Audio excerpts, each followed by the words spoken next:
जी good evening. मैं Audible हूँ कि नहीं? Yes, audible है। ओके, तो मैं पूछ रहा था लास्ट क्लास में क्या किया था हमने?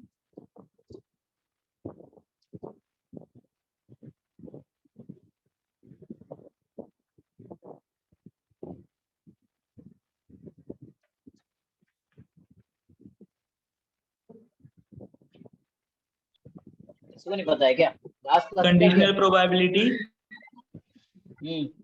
इंडिपेंडेंट, ओके,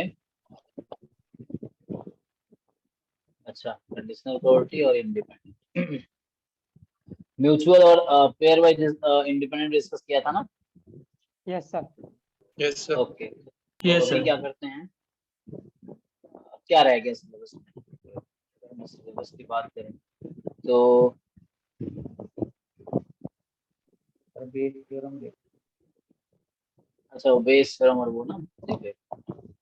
तो अभी टोटल प्रोबेबिलिटी और बेस थ्योरम ये सब बेसिक्स हैं जो आपने स्कूल डेज में भी किए होंगे, लाइक स्कूल 11th में भी है ये सब। जैसे मैं जैम सिलेबस की बात करूँ तो ये जैम की वेबसाइट है ना, और यहाँ पे जैम का सिलेबस है।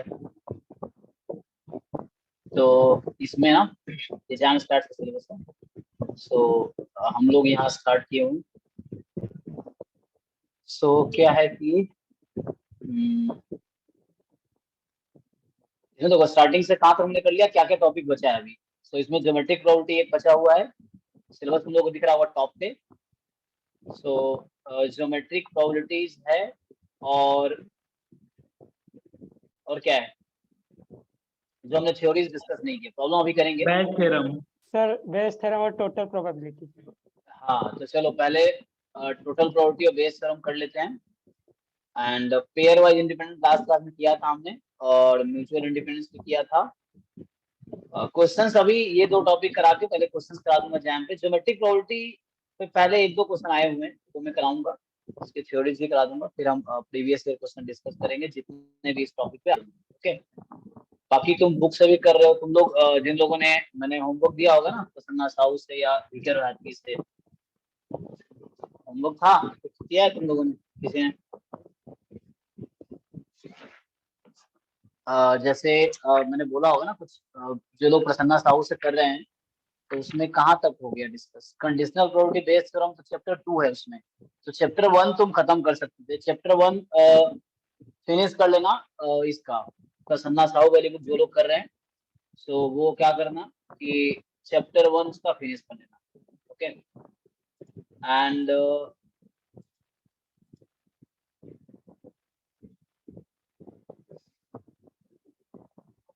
समझ आ रहा है जी? साथ साथ तुम्हें बोला जो भी टॉपिक करा रहा हूँ साथ साथ देखते जाना बुक में भी कि बुक में क्या है। बुक में तुम थ्योरीज, एग्जांपल्स, एक्सरसाइजेस साथ में करते चलो, ये वेट मत करो मैं होमवर्क दूंगा। ऐसा होमवर्क अभी आज का मैं लास्ट में बताया नहीं कि मैं उसमें बाहर था, मेरे पास बुक नहीं था, तो लिख लो आज का तो होमवर्क ये है पहले कि लाइक तुम्हें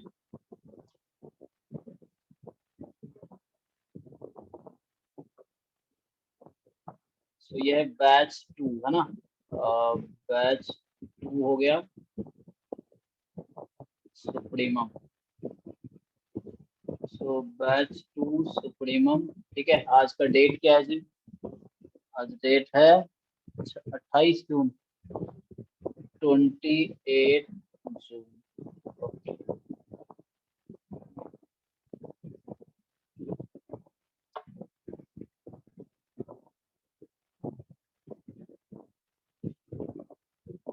ठीक है। तो आप लोग का बैच 2, ठीक है। ये लेक्चर नंबर क्या है? 4 होगा। ये कौन सा लेक्चर नंबर होगा आप लोगों का, याद है? 4 4। ना, क्योंकि हमने लास्ट वीक स्टार्ट किया था, आज ट्यूसडे है ना, तो लास्ट ट्यूसडे हमारा बैच स्टार्ट हुआ था। सो ट्यूसडे, थर्सडे, सैटरडे क्लास हुई है और आज की ट्यूसडे है। ओके, तो अभी हम बात करते हैं पहले थ्योरम ऑफ टोटल प्रोबेबिलिटी की बात करते हैं। ये सब वो चीजें हैं जो आप क्लास 12 में पढ़ चुके हो। थ्योरम ऑफ टोटल प्रोबेबिलिटी भी वहां था, conditional probability, multiplication rule, total probability, Bayes theorem, ये क्लास 12 में है। बाइनोमियल डिस्ट्रीब्यूशन, तो जिन लोगों ने नहीं किया है एनसीईआरटी क्लास 11 12 का उठाओ और एक बार कर लो, उससे समझने में आसानी होगी और जैम में तुम देखोगे ज्यादातर क्वेश्चन इस टॉपिक पे, इस पोर्शन का 11-12 लेवल का ही है, कुछ क्वेश्चन डिफिकल्ट भी है। सो वो तुम्हें हेल्प करेगा बेसिक्स। ऐसे ज्यादातर लोगों को मुझे पता आता ही है, तुम लोगों ने पढ़ा है और तुम्हें ये सब टॉपिक आते ही हैं, ऑलमोस्ट सबको आते ही होंगे। तो सर ठीक है। हाँ सर और भी तो जैसे क्वेश्चंस होते हैं जैसे प्रसन्न साहू में, जैसे एक वो था बफन्स नीडल प्रॉब्लम। हाँ, वो फिगर वादकी में हाँ सर वो उसमें। मिडल प्रॉब्लम, तो उसको छोड़ दो वो सब से। वो तो जैसे मैंने तुम्हें पहले भी कहा है कि कोई भी इनमें से बुक्स जैम के लिए नहीं लिखी गई है। तो आप ये मत मान के चलो कि सब कुछ करना है।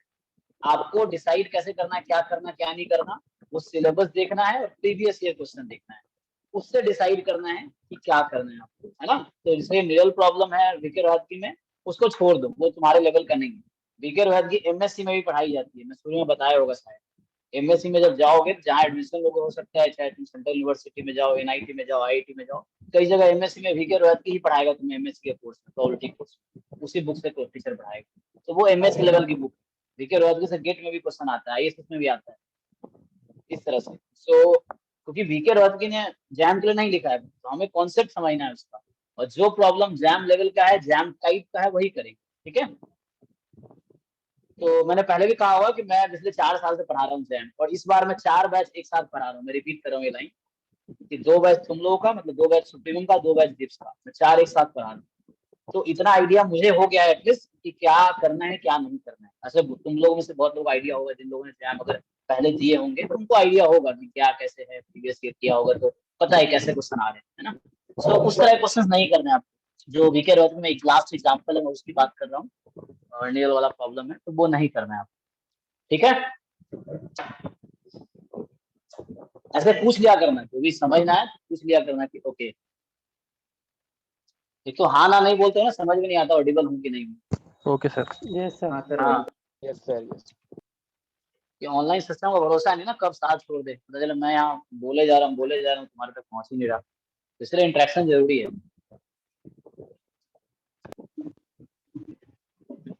ऑनलाइन में कुछ फायदे भी हैं, कुछ नुकसान भी है। फायदे ये तुम घर बैठे कर पा रहे हो ना, ट्रैवल करते फिर हम जैसे टीचर भी नहीं मिलता तुम्हें, है ना। ऑफलाइन में तुम्हारे घर पे तो आते नहीं पढ़ाने, तुम्हारे शहर में तो अच्छा ज्यादा हो रहा है, चलो पढ़ा दो। So theorem of total probability, ठीक है। तो इसमें क्या होता है कि ये भी जैसे मैं तुम्हें थोड़ा, ये हमारा सैंपल स्पेस, सेट थ्योरी में यूनिवर्सल सेट बोलते थे। तो इसमें sample space set of all possible outcomes. तो देखो, एक तो है सैंपल स्पेस, ठीक है, ओमेगा लिख दिया मैंने। एक होता है इवेंट्स। तो इवेंट्स क्या होता है जी, कोई डेफिनेशन बताओ मुझे। Subset of sample space. Subset of sample space, आप ये कह रहे हो, ठीक है। तो है ना, subset of sample space, element of sigma field. हाँ एलिमेंट ऑफ सिग्मा फील्ड, ठीक है। तो यहाँ मैं क्या बोलना चाह रहा हूँ, देखो मैं स्टोरी लिख रहा हूँ तो समझना कि E1, E2 dot dot dot En are events, ठीक है। इवेंट्स का मतलब ये सब सैंपल स्पेस के सबसेट, सच दैट। अच्छा, मैंने पहली 2 क्लास तुम्हारी बोर्ड पे ली थी, ठीक है। नेक्स्ट 2 क्लास मैं, आज चौथी क्लास है ना, आईपैड पे ले रहा हूँ। तो अगले क्लास में बताना कि कौन सा तुम्हें ठीक लग रहा है, तो उसके हिसाब से हम कंटिन्यू कर सकते हैं, बोर्ड पे भी चलेगा। थोड़ा बोर्ड का दिक्कत ये होता है, मेरा फोन का पता नहीं कैमरा खराब है, तो वो अच्छा मतलब वो वीडियो नहीं आता, तो उसके लिए मुझे दूसरा फोन लेना पड़ेगा। अगर तुम्हें बोर्ड बेटर लगेगा कोई दिक्कत नहीं है, न्यू फोन ले लेंगे, है ना। जब हम तुम लोग इतना फीस दे ही रहे हो तो इतना तो हमें भी करना पड़ेगा ना, सर्विस अच्छी होनी चाहिए। तो देख लेना, अगर बोर्ड पे बेटर लगेगा तो हम बोर्ड पे करेंगे, दूसरा फोन में लेके उससे अच्छा कैमरा जिसका हो करेंगे। So these are events such that E1, E2, E3 है ना, En are events such that,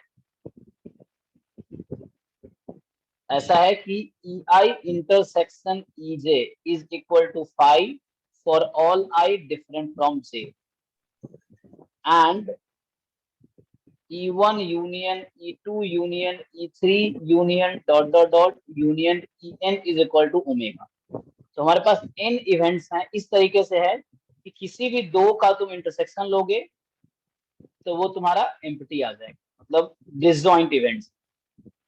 ऐसे इसका स्पेशल नाम भी है, क्या है, पेयर वाइज डिसजॉइंट। हाँ, pair wise disjoint, 2 at a time. So pair wise disjoint है इवेंट्स, और इसको बोलते हैं एग्जॉस्टिव कंडीशन। एग्जॉस्टिव मतलब ये है कि पूरे मिला के सैंपल स्पेस के बराबर आते हैं, इसलिए एग्जॉस्टिव। तो एग्जॉस्टिव इवेंट्स हो गया, इसको बोल सकते हो एग्जॉस्टिव है। पेयर वाइज डिसजॉइंट इवेंट्स हैं E1 into En, और ये एग्जॉस्टिव इवेंट्स। एग्जॉस्टिव मतलब सबका यूनियन लेके ये आता है। और बुक में पढ़ोगे तो इसी को पार्टीशन भी लिखता है। तो मैं कैसे बोला हूँ, देखो मैं थोड़ा समझाने के लिए ऐसा बना देता हूँ। ये E1 है, ये वाला E2 है, ये वाला E3 है, डॉट डॉट डॉट En है। ऐसे तुमने टोटल प्रोबेबिलिटी क्लास 12th में है, एनसीईआरटी तुम्हारे पास हो क्लास 12 का, तो खोल के देख सकते हो। मैं वही करा रहा हूँ, लेकिन तुम्हें यहाँ थोड़ा बेटर फील होगा। तुम्हें शायद पहले समझ आया हो ना आया हो, तुम्हें समझ आएगा। तो अब क्या है कि E1 E2 En ये इवेंट्स है, such that pair wise disjoint है और यूनियन सैंपल स्पेस। तो एक नया इवेंट आता है A। So like let capital A be an event associated with sample space, same sample space omega. मतलब मैं क्या बोला हूँ, ए बी इवेंट, इसका क्या मतलब है जी? ए इवेंट है, इसका क्या मतलब हुआ? सबसेट ऑफ हाँ, ए बी एक सबसेट है ओमेगा का, लेकिन कोई इंफॉर्मेशन है नहीं। तो इन जनरल मैं क्या करता हूँ, देखो ये हमारा, सॉरी बाहर तो जाएगा नहीं ओमेगा से, तो मैं ऐसे बना देता हूँ कि दिस इज ए इलिप्टिक जो मैं बना रहा हूँ, ये सर्कुलर तो नहीं, इलिप्टिक। ये हमारा ए है, मैंने मान लिया, ठीक है। कि हमने कहा कोई भी सबसेट है तो इस तरह इन जनरल बोलते हैं ना, विदाउट लॉस ऑफ जनरलिटी, इस तरह से हम लेते हैं हमारा ये ए। अब टोटल प्रोबेबिलिटी में ए की ही प्रोबेबिलिटी निकालनी है। तुम्हें E1 E2 E3 En के बारे में इंफॉर्मेशन होगा क्वेश्चन में, और ए की प्रोबेबिलिटी पूछा जा रहा होगा, तो हम बोलते हैं टोटल प्रोबेबिलिटी का थ्योरम। मैं इसको प्रूव भी कर दूंगा कैसे फॉर्मूला आया। मैं अभी वही कर रहा हूँ कि फॉर्मूला आया कैसे। ओके, तो चलो पहले तो ये बताओ कि मुझे इस ए की प्रोबेबिलिटी निकालनी है, तो कैसे निकलेगा ए की प्रोबेबिलिटी? मुझे इस ए की प्रोबेबिलिटी निकालनी है भाई, बताओ। तुम्हें चलो E1 की प्रोबेबिलिटी पता है, E2 की प्रोबेबिलिटी पता है। उससे पहले मैं बोलूँ, चलो जैसे क्या करते हैं, इस वाले पोर्शन का क्या नाम होगा, मैं सेट करता हूँ। ये वाला जो पोर्शन है इसका क्या नाम है? इस पोर्शन को मैं क्या लिख सकता हूँ? E1 intersection A। हाँ ठीक है, probability of E1 intersection A, ठीक है। This is the E1 intersection A। फिर जो नेक्स्ट पोर्शन है उसको क्या लिख सकता हूँ मैं, इस वाले को? होगा ना हाँ सर, E1 इंटरसेक्शन E2। नहीं, ए E2 नहीं, E2 अलग अलग है। देखो फिर से मैं पीछे वापस आता हूँ। ये E1 ये वाला बॉक्स है, ये जो पहला वाला बॉक्स दिख रहा है ना आपको, ये आपका E1 इतना ही है। E2 दूसरा वाला बॉक्स है, ये रेक्टेंगल जो दिख रहा है ये E2 है। E3 अगला वाला बॉक्स है, ठीक है। हाँ ना बोलो भाई। Yes sir. हाँ तो अब इस, ठीक है। तो ये वाला जो पहला मैंने सेट किया है, जो पहला वाला मैंने सेट किया उसका नाम क्या है? E1 intersection A, fine. अभी दूसरे वाला, इसका नाम क्या होगा? ये जो रेड से मैं अभी सेट कर रहा हूँ अभी, क्या है इसका नाम? E2 intersection A। हाँ, E2 इंटरसेक्शन A। ऐसे ही चलता रहेगा, मुझे तो पूरे A की प्रोबेबिलिटी चाहिए। तो नेक्स्ट वाला E3 इंटरसेक्शन A, फिर से होगा ये E3 इंटरसेक्शन A, चलता रहेगा। और जो लास्ट वाला पोर्शन आपका ये है, तो इसको क्या लिखेंगे? डॉट डॉट डॉट चल रहा है EN intersection A। हाँ, ये आपका है En इंटरसेक्शन A। अब देखिए, तो यही फॉर्मूला टोटल प्रोबेबिलिटी, तो थोड़ा सा इसको और बेहतर बनाते हैं, क्योंकि क्वेश्चन में क्या दिया होता है। तो हमने कल देखा था मल्टीप्लिकेशन रूल ऑफ प्रोबेबिलिटी, चलो चेक कर लेते हैं कितने लोगों को याद है। तो रिमार्क में आते हैं, हमने आपको बताए थे, नहीं बहुत, हाँ जब बेस थ्योरम जब कंडीशनल प्रोबेबिलिटी पढ़ाए होंगे तब बताए होंगे। अच्छा, अगर वीडियो दूसरे डिवाइस सकता है ना, ओके। तो मल्टीप्लिकेशन रूल ऑफ प्रोबेबिलिटी ये कल कराए होंगे, क्योंकि ये बेस थ्योरम से ही आता है, अलग फॉर्मूला नहीं है। बताओ जी क्या था इसका स्टेटमेंट? कोई भी? Sir, probability of A1 intersection A2 is equal to probability of A1 into probability of A2 upon A1. Fine. So probability of A1 intersection A2 is equal to probability of A1 into probability of A2 given A1, है ना, इस तरह से Yes, कि ये है कि ये लेफ्ट का मतलब होता है क्या प्रोबेबिलिटी है A1 A2 दोनों अकर होगा, तो उसी को हम लिख रहे हैं यहाँ पे क्या प्रोबेबिलिटी है A1 के अकर होने का, फिर इनटू में क्या प्रोबेबिलिटी है A2 के अकर होने का अगर A1 ऑलरेडी अकर हो चुका है। ओके, तो इसको यहाँ यूज कर लेते हैं। तो अब बताओ जी, मैं मल्टीप्लिकेशन रूल को यूज करके इसको क्या लिख सकता हूँ, पहले वाले टर्म को, Probability of E1, probability of A upon E1. हाँ, A गिवन E1 ऐसे बोलते हैं, ठीक है। Similarly probability probability of of E2 और probability of हाँ A given E2 ठीक है, dot dot dot dot dot last term क्या होगा, probability of En और probability of A given En हाँ, तो इसी फॉर्मूले का फाइनल नाम है टोटल काउंट, यही सर फॉर्मूला है En कि एक, हाँ सॉरी सर ई, ठीक है। तो इसको तुम देखते हो कि समेशन में लिखा रहा था, इसी फॉर्मूले को मैं लिख दूं। सो हमारे पास टोटल प्रोबेबिलिटी क्या है, थ्योरम ऑफ टोटल प्रोबेबिलिटी ये हो गया। थ्योरम ऑफ टोटल प्रोबेबिलिटी का जो फॉर्मूला है ये है कि प्रोबेबिलिटी ऑफ क्या लिख रहे थे हम, प्रोबेबिलिटी ऑफ ए, तो ए इज इक्वल टू मैं समेशन लिखता हूँ probability of E I into probability of A given E I. ये पता है इसको कैसे लिखते हैं,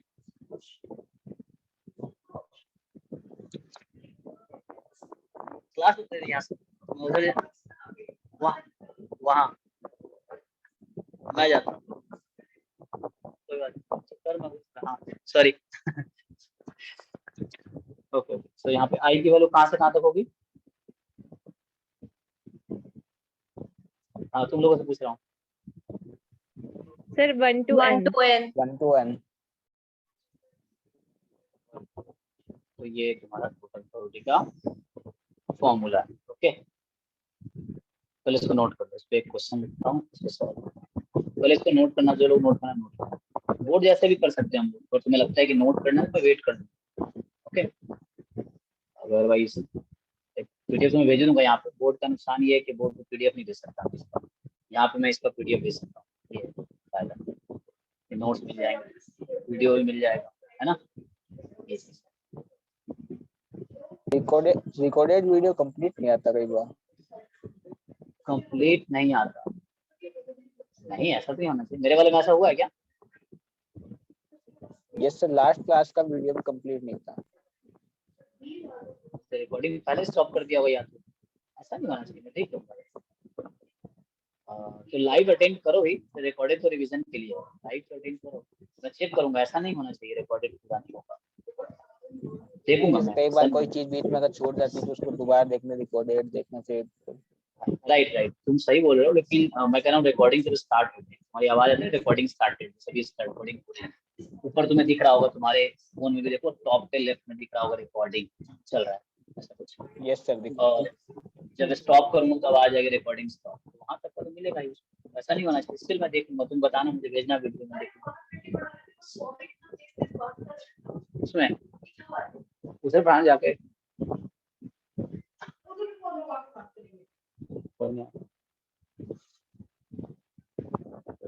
तो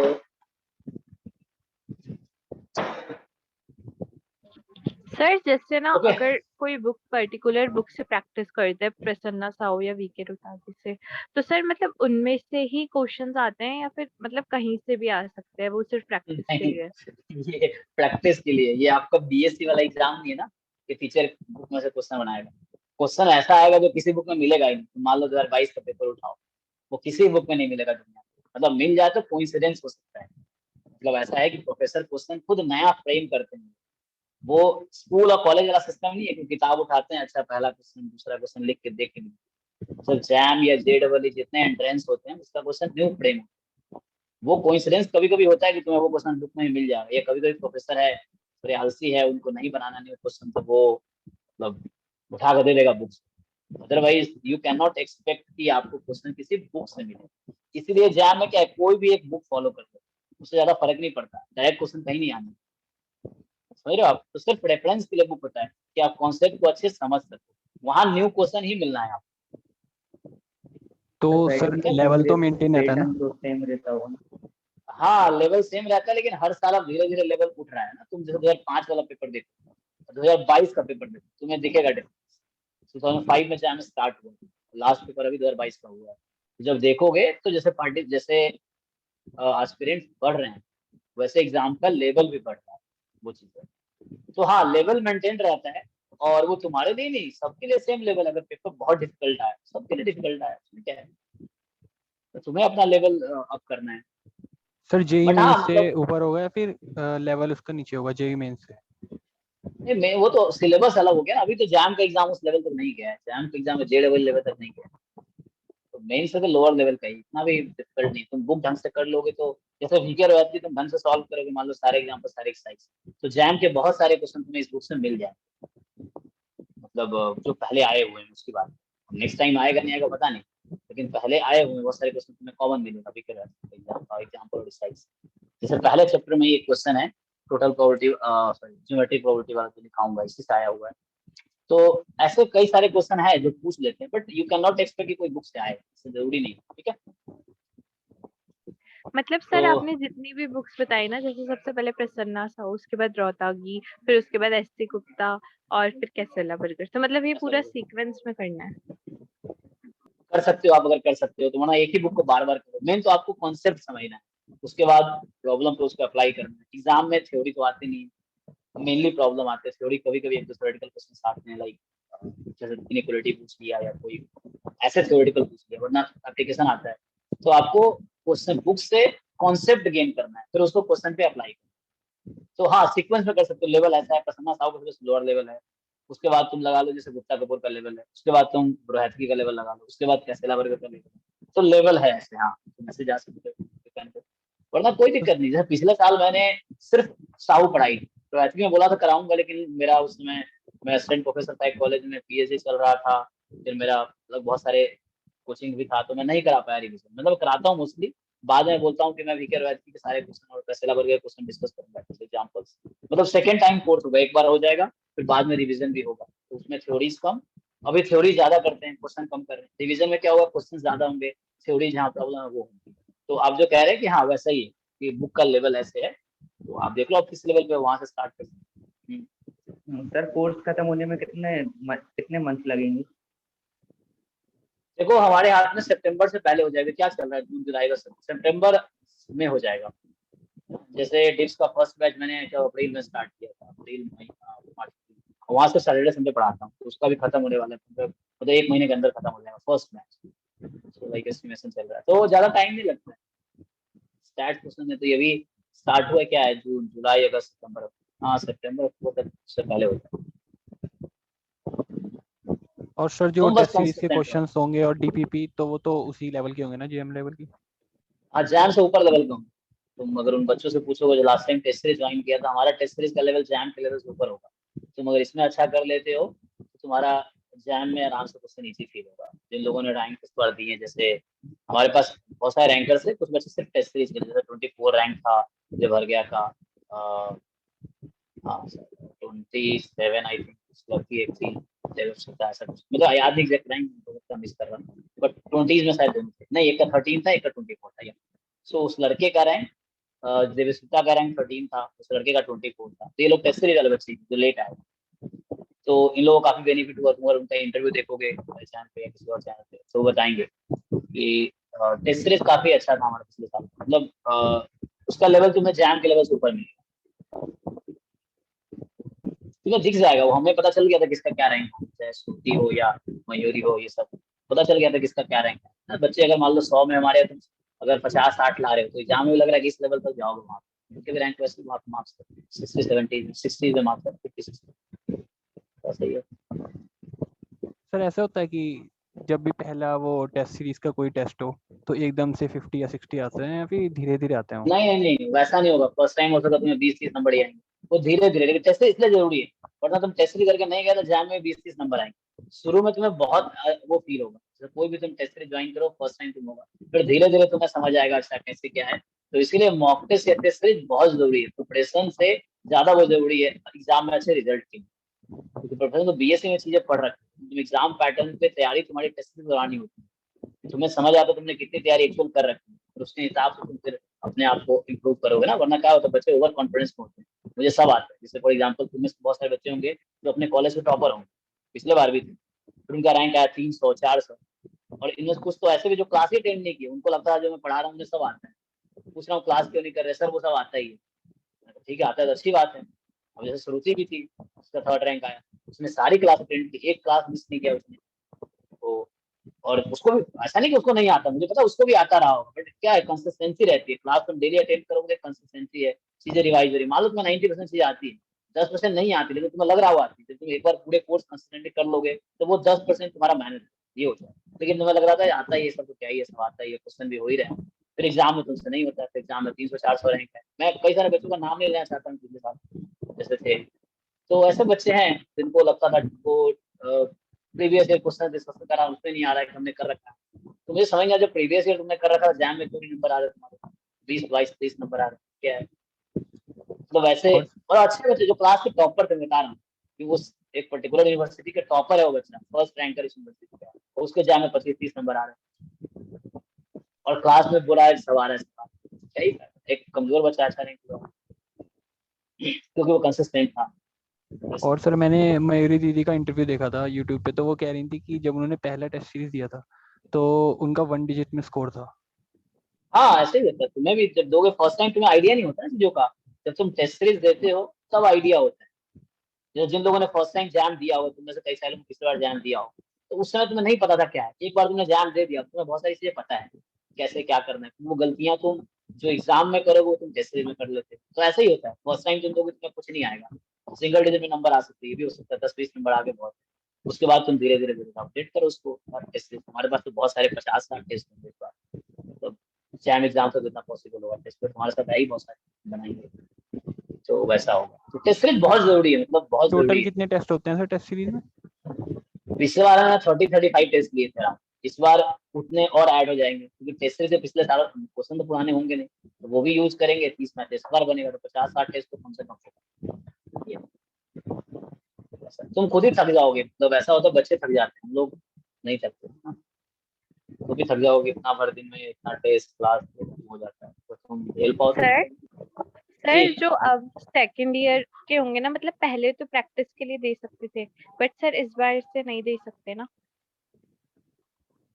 प्रैक्टिस के लिए क्या मतलब क्वेश्चन? सर जैसे मतलब मुझे 2024 में देना है, तो मतलब 23 वाला अटेम्प्ट नहीं दे सकती। तो कोई बात नहीं, अब प्रैक्टिस के लिए दे सकते हो, कोई दिक्कत नहीं। तो इससे फायदा ही है ना कि 23 में आपने ढंग से तैयारी कर ली, तो आपको चीजें पता है, अगली बार आप फर्स्ट रैंक ला सकते हो 24 में, ये भी है। मतलब क्या ही आपको प्रिपरेशन तो उस लेवल तक ले जाना है, तो वो चीज है, तो आपको चीजें पहले से पता है, तो धीरे धीरे वो मतलब गाइडेंस तो चाहिए एंट्रेंस एग्जाम क्वालिफाई करने के लिए, आपको पता है ना कैसे क्या करना है, क्वेश्चन कैसे अटेम्प्ट करना है, क्या जैसे अब एमएसक्यूज है उसमें ज्यादा टाइम लगता है, तो उसको होता है कि सबसे एंड में करो, उतना बहुत टाइम चला जाएगा, 10 क्वेश्चन में 20 नंबर का है, लेकिन बहुत टाइम चला जाता है। तो इस तरह स्ट्रेटजी कब आएगी, जब तुम प्रैक्टिस करोगे, तुम्हें समझ आएगा अच्छा नहीं ये तरीका मेरे लिए ठीक नहीं, ये सही है। कैसे पता चलेगा? जब एग्जाम के जैसे तैयारी तुम घर पे करोगे या मॉक टेस्ट में करोगे, मॉक टेस्ट क्या है, डेमो है एग्जाम का, जो एग्जाम में गलती तुम करने वाले थे वो यहाँ करोगे, तो वो गलती सीख के फिर एग्जाम में तुम गलती नहीं करोगे। ठीक है, ओके।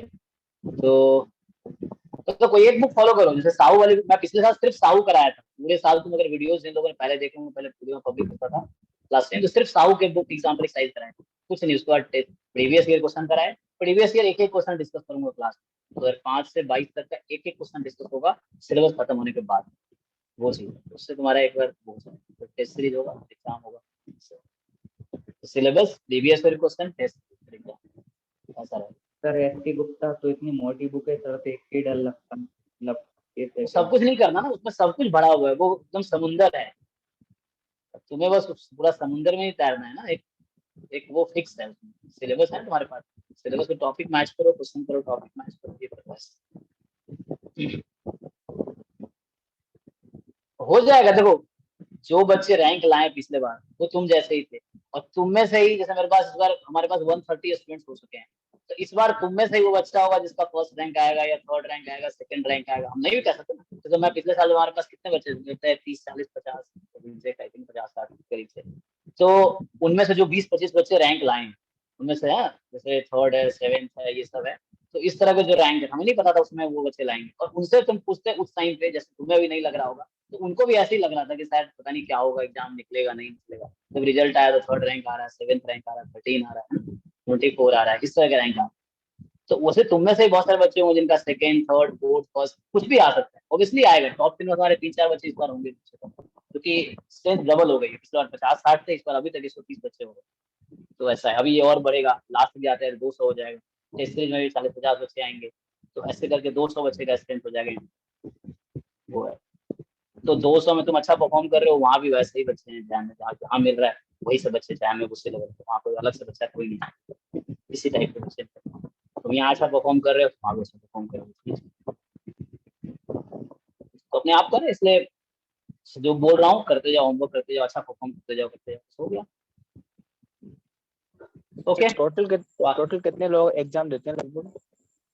3000 बच्चे। लास्ट टाइम 299 समथिंग था, मतलब अराउंड 2900 के करीब बच्चे। 3000 बच्चे एग्जाम देते।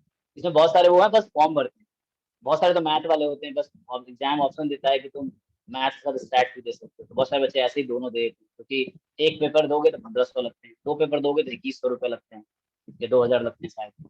तो बच्चे सोचते चलो दोनों दे देते हैं। तो बहुत सारे ऐसे बच्चे भी हैं जो एग्जाम मैथ्स के लिए करते हैं लेकिन वो स्टैट से भर देते हैं। तो सीरियस कैंडिडेट मुश्किल से तुम्हें 400-500 मिलेगा जो तैयारी करके आता है स्टैट्स का, उन्हीं में कॉम्पिटिशन है। बस तुमने थोड़ी बहुत तैयारी ठीक से कर ली, हो गया। तैयारी के लिए क्या है, सिलेबस एक बार गो थ्रू हो जाओ, फिर प्रीवियस ईयर क्वेश्चन को 4 बार 5 बार 6 बार करो। ये लाइन फिर से रिपीट कर रहा हूँ, प्रीवियस ईयर क्वेश्चन को 4 बार 5 बार 6 बार ईयर वाइज मॉक टेस्ट की तरह सॉल्व करो। जैसे 22 का पेपर उठाओ, एक बार करो, पहली बार करो तो मुश्किल तुम्हारे 10-15 नंबर आएंगे मुश्किल से, फिर उसी पेपर को दोबारा करो, फिर इवेलुएट करो, तुम बड़े बड़े हो। तुम्हें कुछ टाइम बाद ऐसा होगा आंसर याद हो गया, लेकिन आंसर याद होने वाला तो कॉन्सेप्ट तुम्हारे एक बार माइंड में फिट हो गया, तो उस टाइप के नए क्वेश्चन जो भी मिलेंगे वो ऐसे ही हो जाएगा, उस कॉन्सेप्ट जो क्वेश्चन आएंगे। तो ये चीज है, इसलिए जितने पेपर्स हैं 2005 से 22 तक, 17-18 साल का पेपर तुम्हारे पास है, तो ये इसका मतलब 5-5 बार सॉल्व कर दो। तुम अगर श्रुति का इंटरव्यू देखोगे, मैंने इंटरव्यू लिया था अपनी कोचिंग की तरफ से, बाकी और लोगों ने भी लिया था, तो तुम देखो उसने बोला 7 क्वेश्चन शायद बोला 5 बार सॉल्व किया था, 5-6 बार, वो चीज है। तो करना पड़ेगा तुम्हें, है ना जी। तो प्रीवियस ईयर के लिए कोई बुक आती है कि जैसे सॉल्व अनसॉल्व? हाँ आती है सॉल्व बुक, वो क्या नाम उनका, अरशद और AK Mishra something, Amit Mishra sir, and, आप ग्रुप पे उसकी फोटो डाल दीजिए ना सर।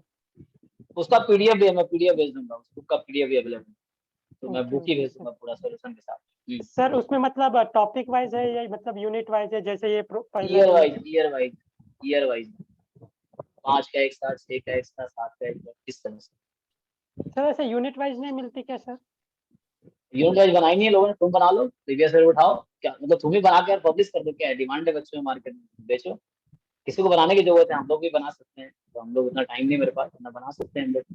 क्या ही करना, पेपर उठाना है, अलग अलग करना है, पब्लिक छाप दो उसका एक, किसी पब्लिकेशन वाले से मिलके प्रिंट करवा लो, बेचो मार्केट में। लेकिन किसी ने बनाया नहीं अभी तक, ये है टॉपिक वाइज मार्केट में आया नहीं स्टार्ट का। ओके, तो आगे बढ़ते हैं। मल्टीप्लिकेशन रूल ऑफ प्रोबेबिलिटी कर रहे थे। ओके, तो क्या यहाँ पे था कि like what is probability of event A, तो probability of EIs into probability of A given EIs। चलो एक क्वेश्चन लिखते हैं, करो इस पे। जैसे मैं क्वेश्चन करना चाहूंगा, ये सब क्लास 11 12 तुमने किया हुआ है, जस्ट मैं वैसे ही एक क्वेश्चन लिख देता हूँ। और चैप्टर 2 जो तुम्हारा आज खत्म हो जाएगा इसका प्रसन्ना साहू का, उसमें क्या है, conditional probability, total probability, base, मतलब कंडीशनल प्रोबेबिलिटी यही बेस मल्टीप्लिकेशन रूल है, मल्टीप्लिकेशन रूल ऑफ प्रोबेबिलिटी ये कंडीशनल प्रोबेबिलिटी के साथ ही है, फिर बेस थ्योरम के साथ ही टोटल प्रोबेबिलिटी है, टोटल प्रोबेबिलिटी और बेस थ्योरम रिलेटेड है, अभी आगे लिखूंगा फॉर्मूला, दोनों रिलेटेड है। तो इस पे चैप्टर 2 है, आज चैप्टर 2 खत्म हो जाएगा। जो लोग प्रसन्ना साहू कर रहे हैं चलो, प्रसन्ना साहू में क्या है कि ज्यादा क्वेश्चन, मतलब एग्जाम्पल बहुत सारे सॉल्व है, इस साइज में 20 क्वेश्चन जैसे हैं, 20 क्वेश्चन किए जा सकते हैं 2 घंटे, तुम्हारा एक बार प्रिपरेशन हो गया, फिर तुम दूसरा बुक चाहो तो कर सकते हो, अदरवाइज ठीक है, फिर एक बुक कर लो, फिर प्रीवियस ईयर उठाओ, देखो उस पर कौन कौन से क्वेश्चन आए हैं, तो ऐसे तैयारी हो जाएगी। तो टेस्ट सीरीज जब दोगे तुम्हें लग जाएगा आइडिया कितना प्रिपरेशन है तुम्हारा। लेकिन अभी तो पहले पूरा सिलेबस पढ़ लो एक बार, जल्दीबाजी नहीं, टाइम है तुम्हारे पास। एग्जाम की प्रिपरेशन 2-3 महीने में हो सकती है, इतना लंबा सिलेबस नहीं, इतना ज्यादा नहीं। ओके चलो, तो क्वेश्चन लिखता हूँ मैं टोटल प्रोबेबिलिटी पे।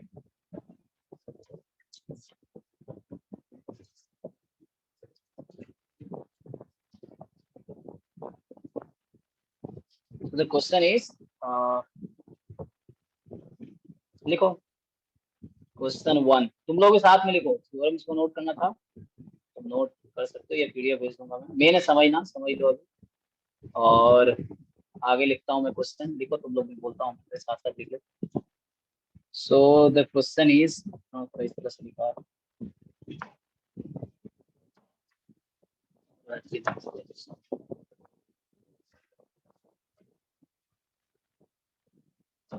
चलो तो मैं बेसिक ऐसे लिख देता हूँ क्लास 12 क्वेश्चन कि देयर आर 2 बॉक्सेस, है ना। बॉक्स 1 कंटेन्स, मान लो 6 रेड एंड 4 ब्लैक बॉल्स या black marbles. Okay, box 2 contains 4 red and 5 black marbles. Question ये है कि अ marble is drawn at random from one of the box। अब देखो यहाँ ये सस्पेंस है, मुझे ये पता नहीं कि कौन सा बॉक्स तुम सेलेक्ट, यहाँ पार्टीशन मिलता है E1 इसने बोला कि एक हमने मार्बल सेलेक्ट किया है ना, ड्रॉन निकाला हमने एक बॉक्स, मुझे पता नहीं किस बॉक्स, ठीक है। तो क्वेश्चन है find the probability, find the probability that drawn marble is black, ठीक है। ये करो, ये टोटल प्रोबेबिलिटी है। तो ट्राई करो आंसर। कंडीशनल लगेगी क्या, मतलब कंडीशनल? नहीं, इसमें कंडीशनल, ये देखो ये तुम्हारा फॉर्मूला है, ऊपर फॉर्मूला लिखा हुआ है। सोचो कि there are 2 boxes, one box में 6 रेड 4 ब्लैक, सेकंड बॉक्स में 5 रेड 4 रेड 5 ब्लैक है। एक मार्बल ड्रॉप मार्बल है, एक मार्बल ड्रॉ किया हमने किसी एक बॉक्स से, ये पता नहीं कौन सा बॉक्स है। E1 हो जाएगा कि फर्स्ट बॉक्स से सेलेक्ट किया, E2 हो जाएगा सेकंड बॉक्स से सेलेक्ट किया। अब तुमसे पूछ रहा है कि क्या प्रोबेबिलिटी है कि जो हमने मार्बल ड्रॉ किया वो ब्लैक, तो इवेंट ए हो गया तुम्हारा मार्बल इज ब्लैक। ये मैंने हिंट दे दी, अब ये फॉर्मूला लगा। ऐसे क्लास 12 के एनसीईआरटी में एक क्वेश्चन है, एक्सरसाइज 13.1। मुझे कैसे याद है, मैं दिल्ली में 5-6 साल तक मैं जेडब्ल्यू पढ़ाया हूँ, जब मैं वहां से बीएससी एमएससी कर रहा था यूनिवर्सिटी वाइड।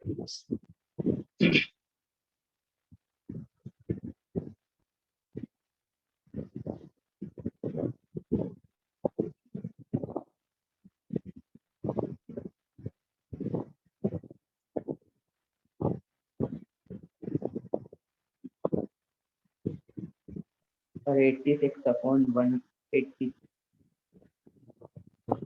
43/45। चलो पहला ऑप्शन 43/45, ओके। दूसरा ऑप्शन 86 अपॉन 180 सिंप्लीफाई कर लो, 86/180 सिंप्लीफाई करके बताओ। 43/90 हो गया तुम्हारे साथ। 43 अपॉन 90 ओके, सी।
डाउट्स भी हो तो पूछते रहना, जो लोग सॉल्व कर रहे हैं, चाहे वीके की, चाहे गुप्ता कपूर, चाहे प्रसन्ना साहू या कैसेला बर्गर भी कर सकते हो, उसका क्वेश्चन का लेवल बहुत ज्यादा है एक्साइज में।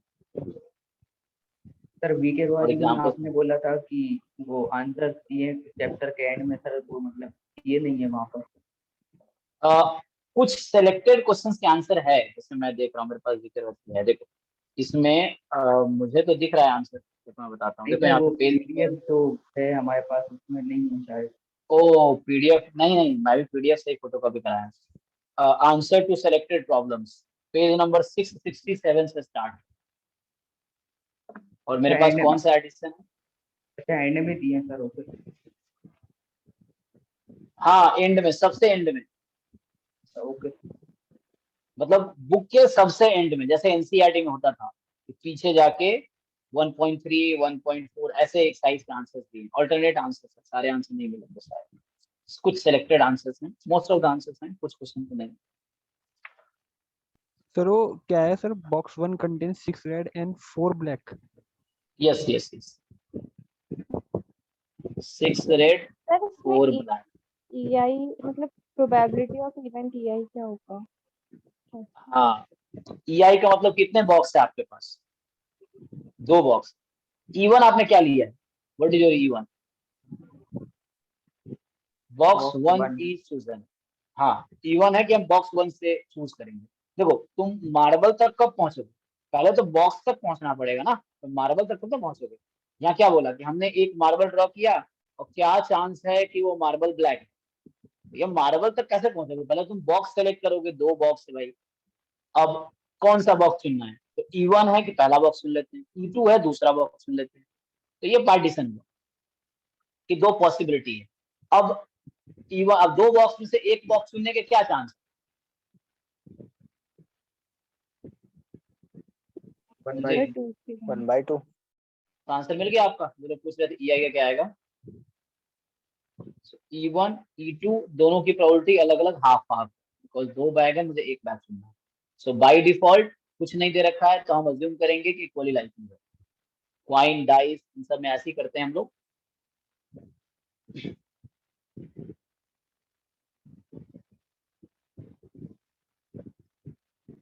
सर 9/20। ओके चलिए, थर्ड ऑप्शन 9/20 ऐसे एग्जाम में होगा, पता है। तुम जो भी आंसर निकालोगे उनमें ऑप्शन में होगा, चाहे वो सही हो या गलत हो, मतलब तो उनको भी पता है कहाँ गलती बच्चे कर रहे हैं, या इस तरह से बच्चे सॉल्व करवा के देख लेंगे वो, भैया जो जो आंसर आया रख दो उसको, तो मैं यही क्वेश्चन बना रहा हूँ, कोई एक ही सही होगा इनमें से, वो चीज है।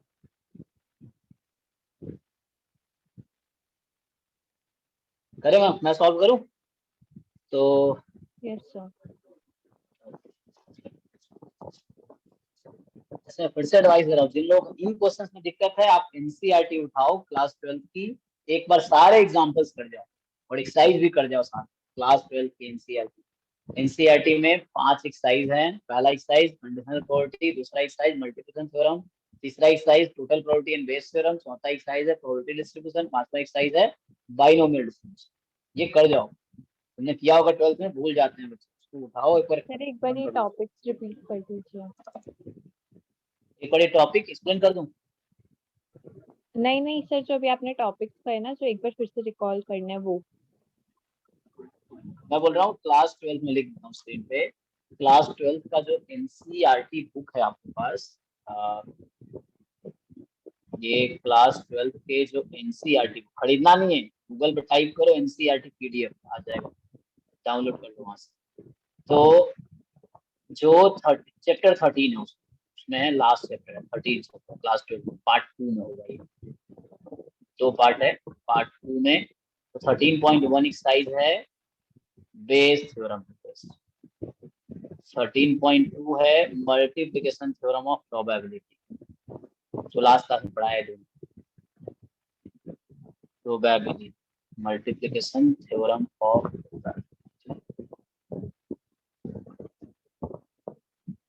सर आरडी शर्मा कैसी है?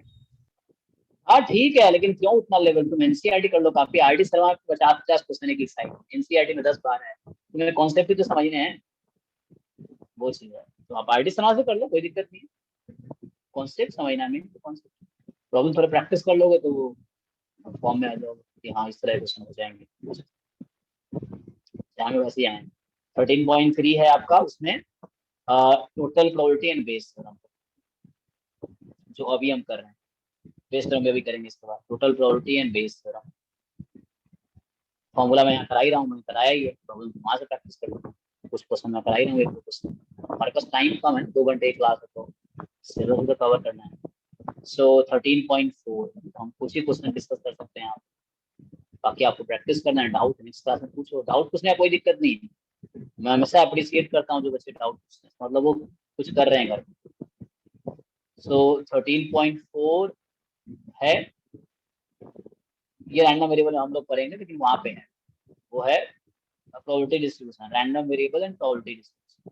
क्लास 12 की बात कर रहा हूँ, random variable and probability distribution वहां भी है, कुछ लोगों को नया भी लग रहा हो, कुछ लोगों को, ज्यादातर लोगों को पता है। एंड 13.5 एक्सरसाइज है बाइनोमियल डिस्ट्रीब्यूशन।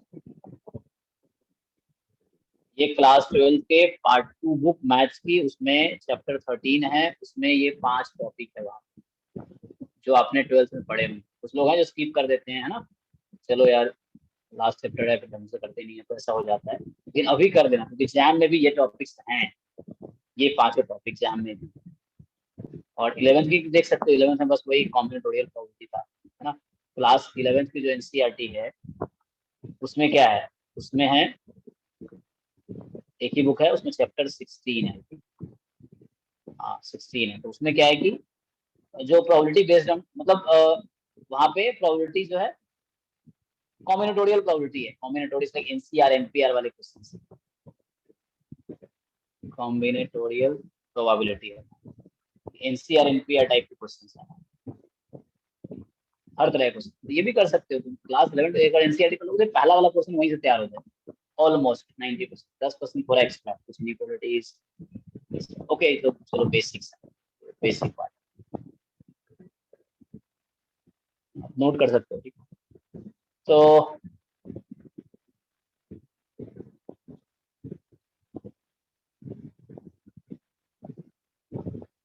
आते हैं क्वेश्चन में वापस, ठीक है। और तुम एक दिन में कर लोगे, एक दिन 2 घंटे बैठ जाओगे, पूरा एनसीईआरटी 11th ही खत्म कर दोगे। 1-2 घंटे बैठे 2-3 घंटे में तो पूरा 12th खत्म कर दोगे, इतना भी नहीं है, क्योंकि जैसे जैसे हम ऊपर जाते हैं ना तो पीछे वाली चीज आसान लगती है, 12th में होते हैं लगता है यार कितना पढ़ना है 12th में, है ना, पूरा कितना ज्यादा है। अभी तुम ग्रेजुएशन कर चुके हो या कर रहे हो, तुम जब 12th की बुक देखो तुम्हें लगेगा ज्यादा नहीं है, कम है, कि प्रोबेबिलिटी बहुत ज्यादा नहीं है। चलो तो अब मैं सॉल्यूशन देखते हैं उस क्वेश्चन का। तो हमने कहा कि हमारे पास 2 बॉक्स है, एक बॉक्स चुनना है पहले, तो हमारे पास 2 चॉइस है। E1 चॉइस है कि हम बॉक्स 1 सेलेक्ट करें, है ना, पहले बॉक्स सेलेक्ट करेंगे फिर हम मार्बल समझाएंगे। और E2 है आपका बॉक्स 2 इज सेलेक्टेड, ठीक है। ए इवेंट है आपका, इवेंट ए कि किसकी प्रोबेबिलिटी पूछी गई, क्योंकि यहाँ कुछ भी गिवन नहीं है। कभी तो होता है ना कि बॉल ड्रॉ किया रेड आया, तो वो कंडीशनल हो जाएगा। मुझे कैसा लग रहा है यहाँ कंडीशनल नहीं लगाने, क्योंकि यहाँ कुछ गिवन नहीं है ना, होता है एक बॉल मार्बल ड्रॉ किया वो रेड था, तो क्या प्रोबेबिलिटी है कि बॉक्स 1 से निकला, तो बेस करूंगा क्वेश्चन क्या कंडीशनल प्रोबेबिलिटी है बेस कर। लेकिन अभी ऐसा कुछ गिवन नहीं है, बस इन्फॉर्मेशन है कि एक बॉल में एक बॉक्स में इतने रेड इतने ब्लैक, दूसरे में इतने रेड इतने ब्लैक, तो क्या प्रोबेबिलिटी ब्लैक आएगा, इतना ही पूछा। तो यहाँ कुछ भी इन्फॉर्मेशन एक्स्ट्रा गिवन नहीं है, तो कंडीशनल नहीं है यहाँ पे। तो आपको ए है कि black marble is drawn, black marble is drawn. Exam में जैम में ये सब मत लिखना, समझाने के लिए लिख रहा हूँ, वहाँ फटाफट सॉल्व करना, टाइम बचाना होता है। तो माइंड में ध्यान रखो कि ओके E1 ये है, E2 ये है, ए ये है, और सॉल्व। तो हमें एक ही प्रोबेबिलिटी चाहिए। सो होता क्या है, इसको ओपन करके लिख देता हूँ कि probability of E1 into A given E1 plus probability of E2 into A given E2, ये है बेस टोटल प्रोबेबिलिटी का फॉर्मूला। इसके पीछे इंटेंशन क्या है, इंटेंशन देखो, बोल रहा है कि पहले तुम बॉक्स 1 सेलेक्ट कर लो, और अगर तुमने बॉक्स 1 सेलेक्ट कर लिया, तो बॉक्स 1 सेलेक्ट कर लिया, तो क्या चांस है कि तुम्हारा ब्लैक मार्बल आएगा। और प्लस का मतलब और दूसरा पॉसिबिलिटी तुम्हारे लिए है कि तुम चलो सेकेंड बॉक्स सेलेक्ट कर लो, है ना, और दूसरा चांस, अगर तुमने सेकेंड बॉक्स सेलेक्ट कर दिया गिवन, तो क्या चांस है ब्लैक है, ठीक है। तो फाइनली हम निकाल रहे हैं ब्लैक के चांस दोनों पॉसिबिलिटी के। So first you select first box, then what is the chance of getting black, or you select second box and then what is the chance of getting black. Fine, तो चलो भाई, तो इसमें formula बनाया गया, बिना फॉर्मूले के भी कर सकते हैं। तो what is the chance of getting, मतलब सेलेक्टिंग बॉक्स 1, हाफ। हाफ। अगर हमने बॉक्स 1 सेलेक्ट किया ए गिवन E1, तो क्या प्रोबेबिलिटी है ए का, अगर E1 पता है, गिवन है, तो गिवन मतलब यहाँ हुआ कि तुमने बॉक्स 1 सेलेक्ट कर लिया, अब क्या चांस है कि उसमें से ब्लैक निकलेगा। 4/10। 4 ब्लैक upon कितने 10। हैं जी, 2/5 इसमें Four आपका है sir। ब्लैक है 4 10 में से, हाँ, जो बॉक्स 1 है उसमें 6 रेड 4 ब्लैक, बॉक्स 2 में 4 रेड 5 ब्लैक, तो ब्लैक 4 है 10 में से, सो 4/10 प्लस, अगर तुम बॉक्स 2 सेलेक्ट करते हो तो हाफ चांस है, अगर तुमने बॉक्स 2 सेलेक्ट कर लिया तो क्या चांस है ब्लैक आने का। 5 upon 9। हाँ, there are 5 black out of 9, तो 5/9, उसको कैलकुलेट कर ले, जो ऊपर 4 हो गया, 5 है नीचे 20, सॉरी इसको सिंप्लीफाई करो, तो 8/20 और इधर हो गया 5/18, ओके, करो कैलकुलेट। सर आपने 4 ही आएगा ना? अरे सॉरी, हाँ वो मैंने गलती कर दी, हाँ, तो यहाँ से कैलकुलेट कर लो कितना एलसीएम होगा, 180 ले ले या 90 से काम कर ले, नहीं 160, सॉरी, सर वो कट रहा है ना, 2/10 आ रहा है वो, फिर चलो ठीक है, 1/5। सिंप्लीफाई करके बताओ, ये सिंप्लीफाई कर लो, 43/45, रिपीट करो, समझ नहीं आया, 90 आएगा सर। 43/90, 43/90। ओके। तो अब आपको बाकी लोगों को ये सोचना है कि आपका आंसर गलत क्यों आ रहा है, यहाँ डी में डन कर देता हूँ, तो आपको पता चल गया होगा, नहीं पता चला तो मुझसे पूछो, तो ये गलत है, ये सही है ना, ये गलत, कोई बात नहीं, गलतियां करना बुरी बात नहीं है, लाइफ में फेल होना, गलती करना, ये सब अच्छी बातें हैं ना, हमें बचपन में सिखाया जाता है, गलत उल्टा सिखाया जाता है, तुम गलती कर रहे हो मतलब यू आर नॉट गुड, तुम मिस्टेक कर रहे हो you are not good, you are failing means you are not good, ये सब पार्ट है सीखने का, सक्सेस का, तो ओके है, तुम गलतियां करो, फेल हो जाओ, कोई दिक्कत नहीं है, बस आगे बढ़ते रहो, लाइफ में ये है कि बस आगे बढ़ते रहो, ठीक है। तो फाइनल आंसर इज 43/90, कोई डाउट इसमें। No sir. No sir. Okay, चलो अब मैं अगला थ्योरम लिखता हूँ, इससे कनेक्टेड ही है बेस थ्योरम। तो बेस थ्योरम, इसमें क्या डिफरेंस है, स्टोरी सेम है दोनों की, स्टोरी मतलब जो भी हमने लिखे थे, Bayes theorem, so same story है, मतलब तुम्हारे पास एक सैंपल स्पेस है, उसका पार्टीशन है, पार्टीशन का मतलब होता है, मैं लिख देता हूँ, लेट E1 E2 E3 dot dot dot En, कुछ बुक में ऐसा लिखा होगा, be partition of sample space, इसका मतलब क्या है जो हमने पहले लिखा है, दैट इज, ये बोलना चाह रहा है कि EI इंटरसेक्शन EJ तुम्हारा फाई आएगा for all I different from J, और E1 union E2 union dot dot dot union En तुम्हारा सैंपल स्पेस है, तो इन दो कंडीशन को मिला के बोलता है पार्टीशन, इसका सैंपल स्पेस, है ना। इसे तुमने क्लास 12 में ही पढ़ी होगी, लेकिन अब तुम्हें थोड़ा ज्यादा समझ आ रहा होगा दैन 12, क्योंकि तुम बड़े हो गए, तुम्हारी दिमाग बड़े हो गए, इसीलिए। सो E1 E2 EM, ये हमारा पार्टीशन हो गया इस तरीके से। तो अब क्या करते हैं, सेम स्टोरी, कि कोई एक नया इवेंट है, so let A be an event associated with omega, ये वही वाला ए है जो पीछे था, टोटल प्रोबेबिलिटी में सेम ए है। देन तुम टोटल प्रोबेबिलिटी में क्या कैलकुलेट किए थे, प्रोबेबिलिटी ऑफ ए, ये टोटल प्रोबेबिलिटी में कैलकुलेट, मैं रिपीट कर रहा हूँ, तो वहां आया था probability of EI into probability of A given EI, ये I फ्रॉम 1 to N, ये वही वाला ए है जो मैंने बताया था कि लाइक तुम इस तरह बना लो, तो ये इस तरह का है, ये तुम्हारा ए यही वाला है, तो अब तुमसे क्या पूछेगा, ये तो टोटल प्रोबेबिलिटी था, this formula is known as total probability, theorem of total probability. Okay, so this formula is known as theorem of total probability, this is theorem of total probability. And Bayes theorem क्या है, तो base theorem क्या होता है, तुमसे पूछेगा क्या probability है EI का अगर A अकर हो रहा है, तुमसे ये पूछा जाएगा। EI मतलब आई तुम अपनी मर्जी से दो फेवरेट आई है सेलेक्ट, 1 2 3 4 5 6 n तक कोई भी एक आई सेलेक्ट करो, है ना। तो मैं जनरल लिख रहा हूँ EI, आई कोई एक नंबर है तो 1 होगा या 2 होगा या 3 होगा, कोई एक होगा, तो अपने हिसाब से। तो चलो उसको प्रूव भी कर देते हैं कैसे आएगा। बताइए जी, कंडीशनल प्रोबेबिलिटी का फॉर्मूला क्या होता है, क्या लिखूं इसको मैं, probability of E given F क्या था, probability of EI intersection A upon probability of A। हाँ, EI intersection A upon probability of A। फिर मल्टीप्लिकेशन रूल ऑफ प्रोबेबिलिटी को यूज करो और उसको यूज करके बताओ मैं न्यूमरेटर को क्या लिख सकता हूँ। probability of EI dot probability of A given EI. Right, तो probability of EI into probability of A given EI upon probability, इसी फॉर्मूले का नाम है बेस।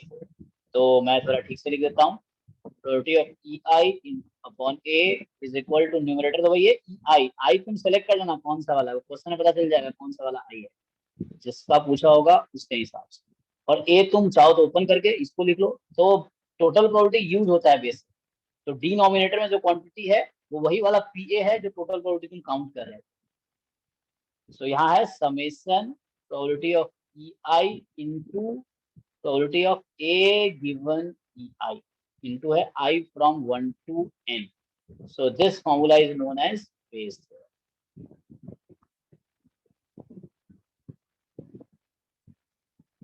ठीक है, ओके। तो अब आप एक बार पूरी स्टोरी देख लीजिए और इसमें कुछ डाउट है तो बताइए। सेम स्टोरी था कि E1 E2 EN पार्टीशन है, पार्टीशन मतलब कोई भी कॉमन नहीं है किसी दो इवेंट में और सबका यूनियन सैंपल। मुझे प्रोबेबिलिटी निकालना था EI का गिवन A गिवन होगा। अब तुम क्वेश्चन कैसे पहचानोगे कि टोटल प्रोबेबिलिटी क्या है या बेस थ्योरम का है, कोई बताओ। सर उसमें मतलब वहाँ पे एक इवेंट A का पूछा था और यहाँ पे EI given A है। हाँ, तो आपको क्वेश्चन पढ़ के हम लैंग्वेज से कैसे पकड़ पाएंगे यहाँ बेस थ्योरम लगाना है या टोटल प्रोबेबिलिटी सर लगाना है। बेस में वो पहले सारी कंडीशंस बता देंगे और फिर क्वेश्चन वापस से जहाँ से शुरू हुआ था काइंड ऑफ बैक फ्लिप करेगा। ये तरीका है, या कुछ गिवन होगा लाइक हमने बॉल ड्रॉप किया और बॉल रेड है ऐसा बता देगा, तो क्या चांस है कि बेस पहला में बॉक्स कुछ इवेंट पहले से ही मतलब जो हो चुका वो बताएंगे।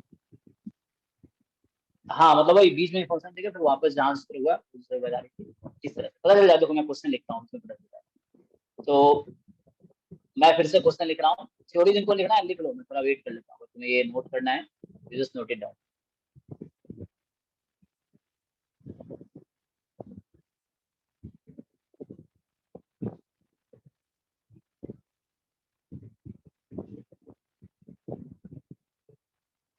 तुम ऐसे साथ में नोट भी कर सकते हो, तुम बोलोगे मैं थोड़ा फास्ट जाता हूँ इसमें जब आईपैड से पढ़ा रहा हूँ तो तब रुक सकते हैं, तो तुम्हें साथ जैसे बोर्ड पे नोट करते हैं वैसे यहाँ भी कर सकते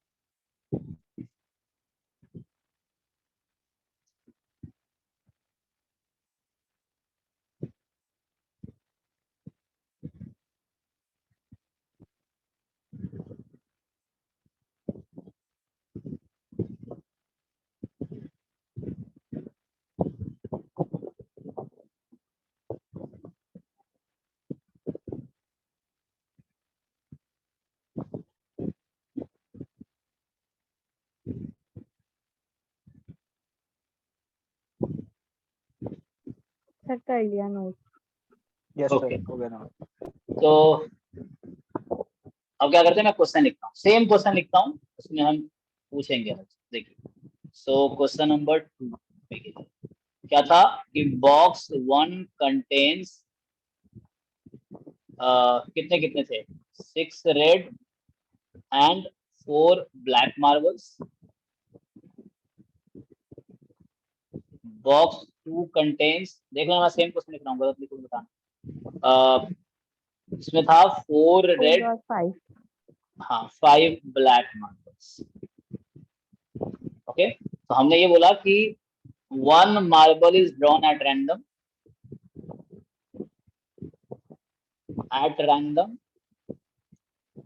and it is found to be black।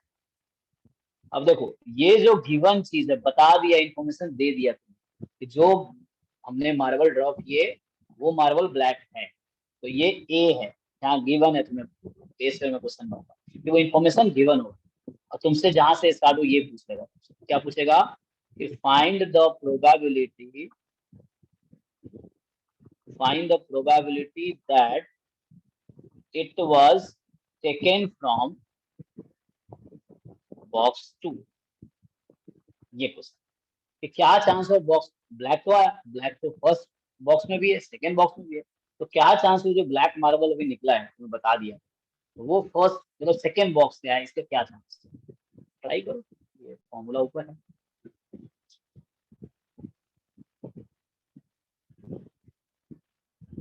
Sir ये फॉर्मूला है बेस थ्योरम का, उसमें तो सेम ही है दोनों। सर न्यूमरेटर और डिनोमिनेटर बेस थ्योरम में। नहीं, यहाँ समेशन लगा है, इसको मैंने खोल के नहीं दिखाया, ये समेशन है। अच्छा, इसको अगर मैं ओपन करके लिखूं तो मैं फिर से लिखता हूँ, देखिए नीचे समेशन ऊपर समेशन नहीं है, तो आपने ऑब्जर्वेशन ठीक किया है, कुछ और बच्चों का भी कंफ्यूजन ये हो सकता है। न्यूमरेटर में क्या डिफरेंस है?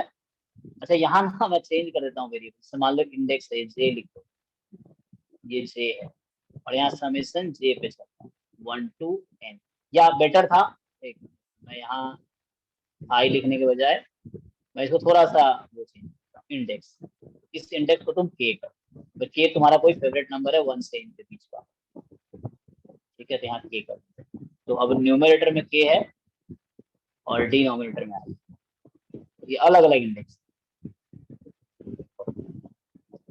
सो के कोई नंबर होगा, के की वैल्यू हो सकती है 1 to up to n तक, कोई नंबर 1 से n तक कोई भी एक नंबर, ठीक है, तो मैं यहाँ ठीक से लिखता हूँ नीचे, ये क्या है, मैं बेस थ्योरम का फॉर्मूला बताता हूँ, प्रोबेबिलिटी ऑफ ई, जैसे यहाँ पे E2 है या ई के गिवन ए, तो वो था प्रोबेबिलिटी ऑफ ई के into probability of A given ई के अपॉन, यहाँ समेशन लगा था, समेशन खोल के लिखता हूँ, तो probability of E n T1 into A given T1 plus probability of E2 into A given E2 plus probability of E3 into A given E3, at last probability of En into probability of A given E3।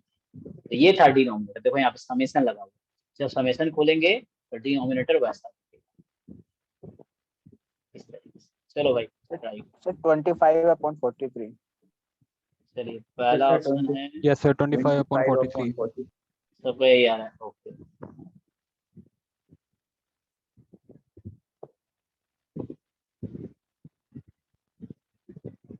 तो हमारा E1 वही है, E2 वही है, A भी वही है, हमें बस यहाँ पे निकालना है probability of E2 given A। E2 मतलब सेकंड बॉक्स का पूछा है।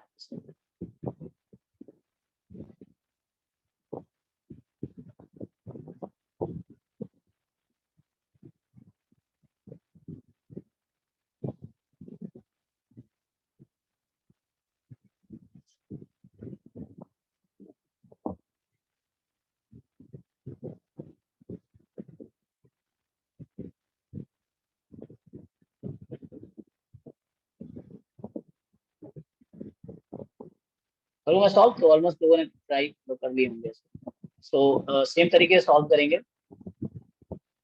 सो सॉल्यूशन होगा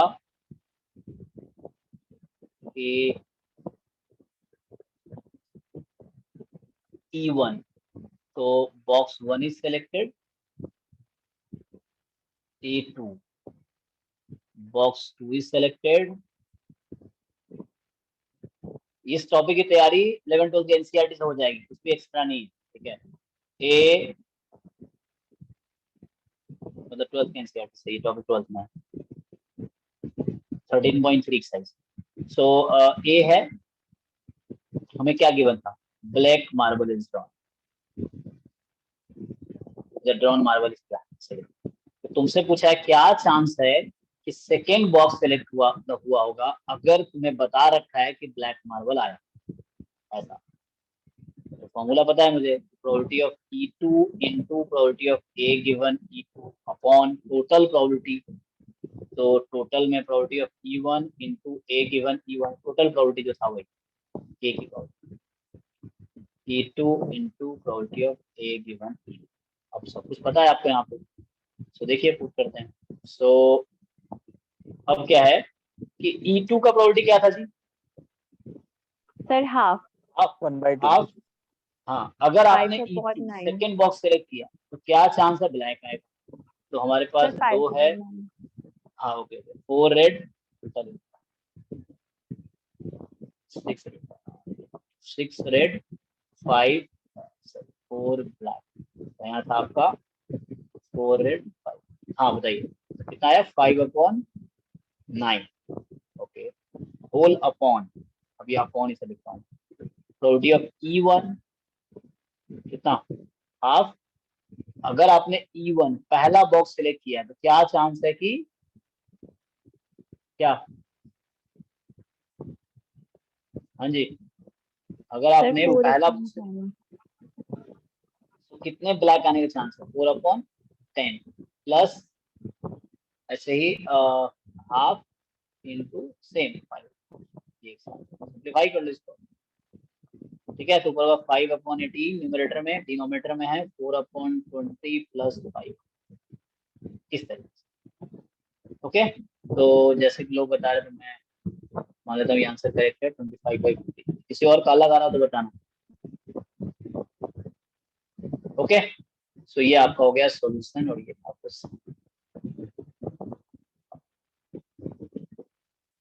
आई थिंक ये यही मेन कॉन्सेप्ट है। मेन कॉन्सेप्ट समझ आ गया। प्रॉब्लम प्रैक्टिस में एनसीईआरटी प्रॉब्लम है, जो बुक तुम कर रहे हो उसमें है। नहीं समझ आ रहा है तो मुझसे पूछो, मैं और बहुत सारे क्वेश्चन करा दूंगा, है ना। टॉपिक को समझने का तरीका एग्जांपल्स करो, बहुत सारे एग्जांपल्स करो, सॉल्व एग्जांपल देखो, पहले खुद से करो फिर उसमें सॉल्यूशन देखो, तो ये समझ आएगा कि ना कहाँ प्रॉब्लम है, तुम्हें कहाँ गलती हो रही है, या हो गया तुम्हें, है ना। एक अच्छी फीलिंग आती है, चलो हमारा भी आंसर है। तो ये था Bayes theorem and total probability.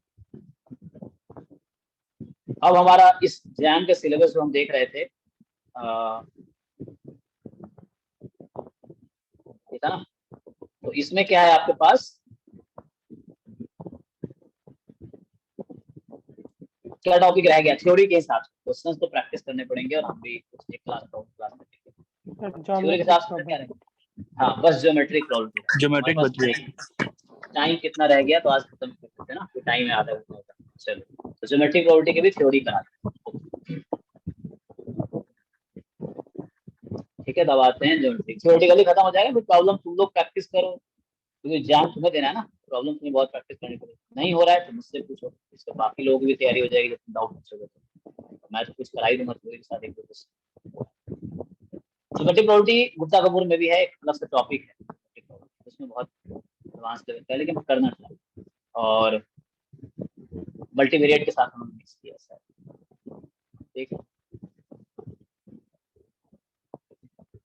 चलो हम स्टार्ट करते हैं geometric property. Geometric property V K रॉथ की में ये पहले साइड में वीके रॉथ की जो लोग कर रहे हैं, तो वो इनिशियल में तुम देखा होगा कि कोई दो नंबर सेलेक्ट कर रहे हैं 0 1 के बीच का, क्या चांस है कि वो ट्रायंगल बनाएगा, इस तरह क्वेश्चन है ना। तो वो एक्चुअली जो बोल रहा था ना, ये निडल टाइप निडल प्रॉब्लम जो था इस तरह का, उसके आगे नहीं, उसके नेक्स्ट टॉपिक 1.3 ये जो एग्जांपल नंबर 6 है, ये ज्योमेट्रिक प्रॉपर्टी का है, ठीक है। एग्जांपल नंबर 8 भी है, एग्जांपल नंबर 7 से निकल वाला, इसको छोड़ो। 6 और 8 ज्योमेट्रिक प्रॉपर्टी है, और आगे भी है ना बर्ट्रैंड पैराडॉक्स। तो चलो ज्योमेट्रिक प्रॉपर्टी में क्या कॉन्सेप्ट है, इसमें बस ज्योमेट्रिकल कॉन्सेप्ट है, ज्योमेट्रिकल फिगर आता है। जैसे देखो मैं थोड़ा सा एग्जांपल देता हूँ। जैसे पहला क्वेश्चन लिखता हूँ मैं कि मान लो कि जैसे ये नंबर लाइन, ओके, तो लाइन है, ठीक है जी, ये लाइन की बात है। तो ये जैसे ए से बी है, तो इस लाइन का लेंथ कितना होगा? अगर मैं तुमसे ऐसे पूछ लूँ इससे पहले कि what is length of this line, B line minus. Segment, हाँ length B of minus. Line, length of line segment is B minus, ठीक है। लाइन सेगमेंट का लेंथ कितना है, तो ये नंबर लाइन पे कोई दो नंबर मैंने लोकेट कर दिए, ए और B। सब पूछ लिया कि स्पीच कर लें, तो बी। देखो मैं क्वेश्चन लिख रहा हूँ एक, कि वी ड्रॉप आवर पेन, मतलब इसे नंबर लाइन हमारे पास है, एक पेन हम ड्रॉप कर रहे हैं उस पे नोटबुक पे समझ, या ऑन अ लाइन सेगमेंट, या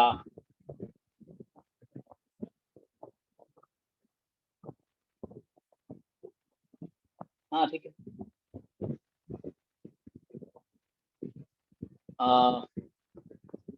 तो समझाना ही था, तो मैं यही वाला एक एग्जांपल मैं फिगर बना के बताया। तो ये नंबर लाइन है, जैसे मान लो चलो यहाँ पे है, this is 1 and this is 20, चलो 20, ठीक है। So we drop our pen on the line segment in interval 1 से 20, ठीक है। ये इस मतलब तुम एक नोटबुक में लाइन बना लो, तुम पेन उस पर ड्रॉप कर रहे हो उस लाइन पे, ओके। सो रैंडमली मतलब देख के नहीं, रैंडमली, इंटेंशनली। सो रैंडमली, सो ये है कि what is the probability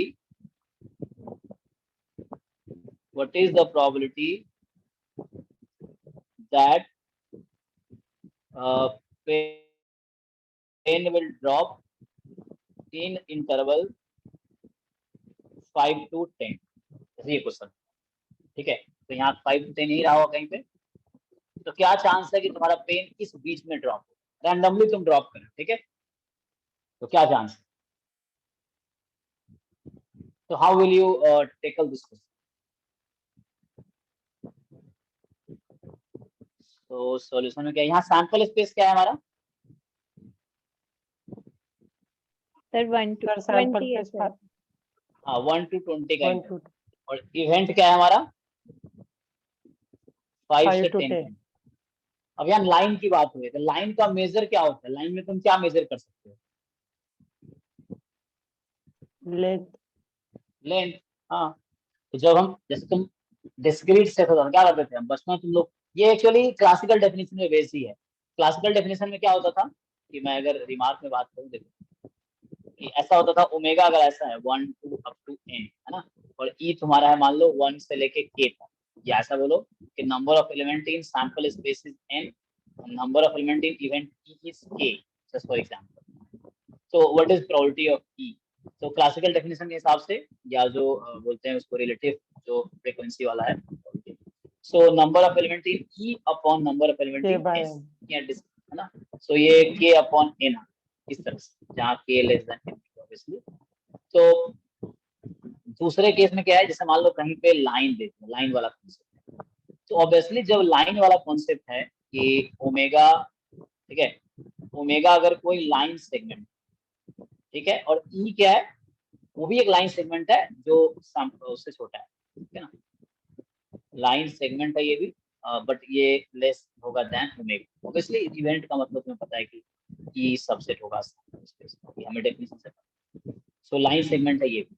अब पूछेगा व्हाट इज प्रोबेबिलिटी ऑफ ई, तो अब लाइन सेगमेंट है तो मुझे पता है लाइन का मेजर क्या होगा, लेंथ, तो यहाँ होगा length of event upon length of sample space. तो राइटिंग समझ आ रहा है ना, इतनी ऐसी राइटिंग करी। सो लिखता मैं इतने जल्दी जैसे मुझे कहीं जाना है भैया ना। So length of E upon length of omega, okay. अगर तीसरा कॉन्सेप्ट ये है कि मान लो कोई, फॉर एग्जांपल एक इस तरह का कोई प्लेन फिगर है ना, जैसे अब मैं 2D की बात करूं, line is a one dimensional, जब वन डायमेंशनल यहाँ पे है, so line is one dimensional, से बोल सकते हो, और प्लेन जो है वो 2 डायमेंशनल, प्लेन क्या है 2 डायमेंशनल, ओके। तो प्लेन इज अ 2 डायमेंशनल, सो यहाँ 2 डायमेंशनल हो गया, मतलब कोई सपोज स्क्वायर है इस तरह से, एंड तो उसमें तो पूछेगा कि ओमेगा मान लो इस तरह प्लेन है, ठीक है, फॉर एग्जांपल चलो ओमेगा कोई बाउंडेड 2D है ना, मान लो फिगर है या 2 डायमेंशनल ऑब्जेक्ट है, जैसे ट्रायंगल, स्क्वायर, रेक्टेंगल, सब क्या है 2 डायमेंशनल मैट्रिक फिगर बोल दो। Bounded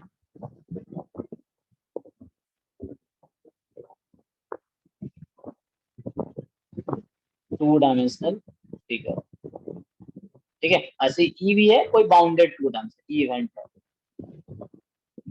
2 dimensional figure. So obviously फिर से मैं बोल रहा हूँ ई सबसेट होना पड़ेगा by definition of an event. तो इस केस में what will be probability of E, क्या होगा?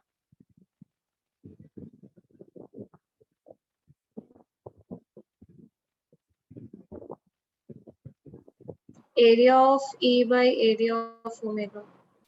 हाँ राइट। सो 2 डायमेंशनल फिगर से मेजर क्या करेंगे? 2 डायमेंशनल फिगर में एरिया मेजर होता है। So area of E upon area of omega. Okay, similarly अगला कॉन्सेप्ट देख सकते हो, 3D फिगर होगा अगर तो similar concept you can understand तो उसमें कि वॉल्यूम कोई वॉल्यूम निकाल। हाँ राइट राइट। सो बाउंडेड 3D फिगर है, अगर इस तरह क्वेश्चन तुम्हें मिलते हैं एंड ई तुम्हारा बाउंडेड कोई है ना 3D फिगर, ये भी होगा। लाइक फॉर एग्जांपल जैसे तुम जानते हो फोन हो गया, क्यूब है, क्यूबॉइड है, Sphere. सिलेंडर है, स्फीयर है, हेमिस्फीयर है, दीज आर, इस तरह के केसेस आते हैं तो उस केस में आप वॉल्यूम कंसीडर करें। सो प्रोबेबिलिटी ऑफ ई उस केस में पूछेगा आपसे, तो ये मतलब ज्योमेट्रिक प्रोबेबिलिटी का ये मतलब लाइक कोई ज्योमेट्रिक तो शेप आता है, तो how will you handle the probability with that. तो ये है कि आपको ये होगा वॉल्यूम ऑफ ई जो भी इवेंट पूछा है और टोटल वॉल्यूम जो सैंपल स्पेस होगा। ओके, तो ये कॉन्सेप्ट है सिंपल। तो यहाँ तो मैं सब ये आप बता दोगे इजीली अब इसका आंसर ना। तो what is the probability of E? So length of E upon length of omega. What is length of this interval?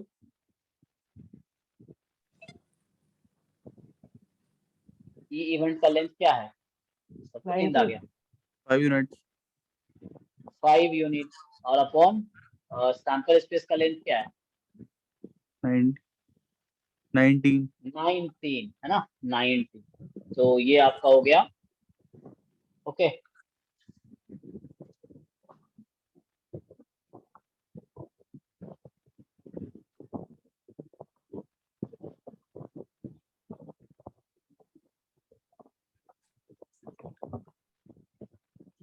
ठीक है। तो यहाँ पे होगा हमारा हो गया। जैसे मान लो सेकेंड क्वेश्चन में लिखता हूँ अभी।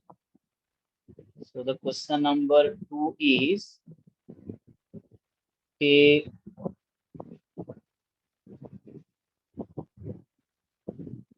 है ना, लाइक फॉर एग्जांपल मतलब वही मैं कॉन्सेप्ट समझाने को क्वेश्चन मैं खुद ही बना रहा हूँ इस तरह क्वेश्चन, तो मैं अभी मिलेंगे मैं करूँगा, अभी कर क्वेश्चन है ऐसे।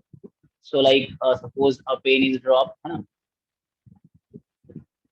Inside a square,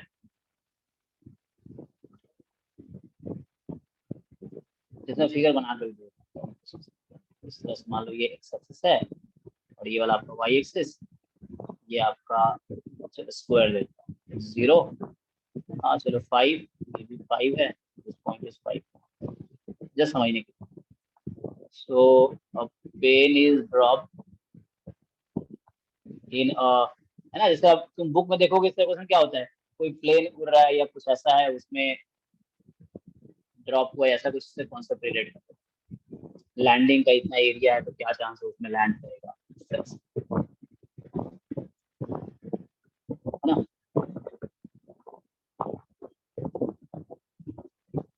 so pen is drop in, ठीक है ये स्क्वायर बोल देता हूँ, इन अ स्क्वायर ऑफ, तो ये फिगर बना दिया हमने, स्क्वायर ऑफ लेंथ बोल दिया 5, ठीक है। इसके अंदर सपोज कर मैं एक ट्रायंगल बना दूं, मान लो ये ट्रायंगल है, this is the triangle, this is what, ये तुम्हारा है कितना मैंने आपको ऐसे लिया इक्वल, ये दोनों इक्वल है। सो ये हो जाएगा तुम्हारा 2.5 है ना, 5/6 है ये वाला। So the question is, find the probability that, या नाम देता हूँ, O है, जैसे ये A है, ये B है, ये C है, O A B C और ये D point. So find the probability that pen will drop into this triangle. ठीक है, triangle AOD. ठीक है, तो ये भी निकाल लो, बताओ क्या आंसर आएगा। ओमेगा तुम्हारा हो गया ये स्क्वायर, जब इसको अगर मैथमेटिकली लिखूं तो 0.5 क्रॉस 0.5 ऐसा लिखेंगे, इसका मतलब हो गया x y such that, x y का pair such that x y की वैल्यू 0 और 5 के बीच है, और ई है तुम्हारा ट्राइंगल,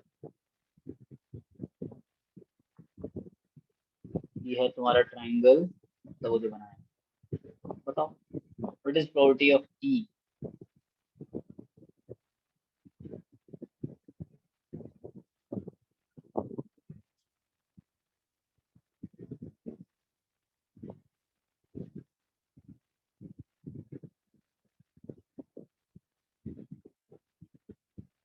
सर ई मतलब एरिया ऑफ लेंथ और वो पूरे इसका है sample space, area of triangle sorry, हाँ बताओ क्या है।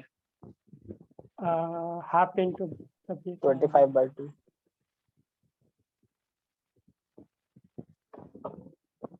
So 1/2 total answer. Total answer, okay. So triangle है ना, एरिया ऑफ जो भी ट्रायंगल है, तो वो ट्रायंगल बोल दो upon area of omega. So triangle का एरिया होता है half into base into height, base तो 5 है, हाइट कितना होगा, हाइट ये होता है जो उसका वर्टेक्स है उससे परपेंडिकुलर लाइन ड्रॉ करो, तो ये तो मैंने इक्वल इसलिए लिया ताकि है ना ये परपेंडिकुलर हाइट वही होगी, तो इसकी हाइट बेस ही है ना इसकी, तो तुम कुछ भी बना लो, इस तरह का ट्रायंगल भी बनाओगे तो भी हाइट तो वही रहेगी ना, एरिया सेम ही रहेगा। फाइन, एरिया सेम क्यों रहा है, तुमने क्लास 10th में ऐसे एक थ्योरम पढ़े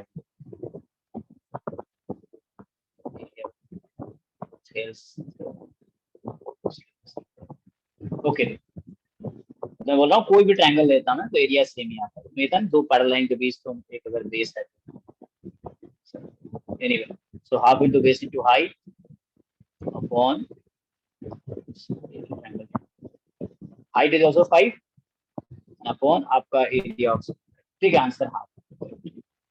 तो इस तरह क्वेश्चन कर लोगे। अब आता है एक थोड़े का क्वेश्चन लिखता हूँ मैं। सो ये सब थोड़े कॉन्सेप्ट समझाने के लिए इजी क्वेश्चन आते हैं, जैसे जैम में जैसे क्वेश्चन आते हैं, मैं वो क्वेश्चन लिखता हूँ जैम में आया। देखो जैम में क्वेश्चन आया था कि 2 numbers are selected from interval 0-1, ठीक है। So find the probability that नहीं 0-9 0-1 बिगर बात की मैं, उसमें उसने चेंज किया था, तो 0-9। So find the probability that difference between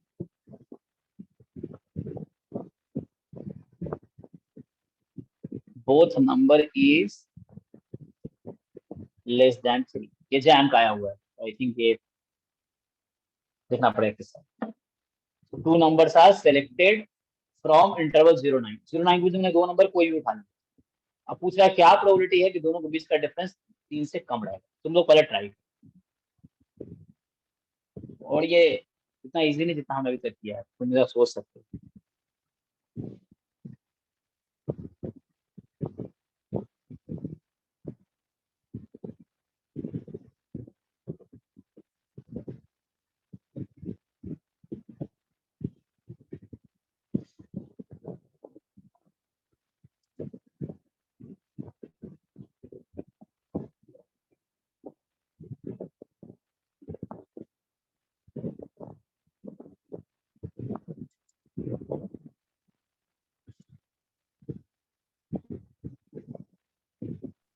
sir दोनों नंबर सेम हो सकते हैं। हो सकता है।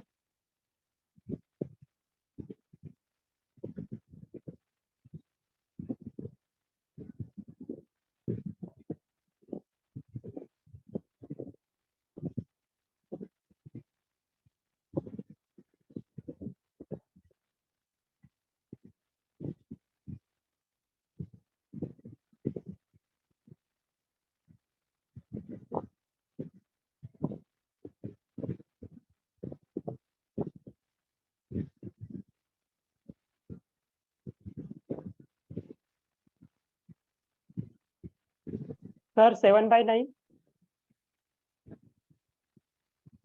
आंसर मुझे याद नहीं है, चलो पहला क्या, अभी दो लोगों ने आंसर बताया 7/9, और किसी का है कुछ?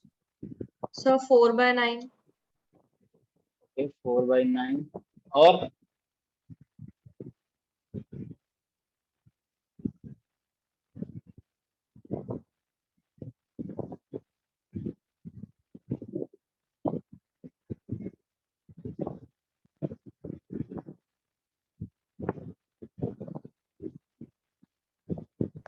सर 25/81।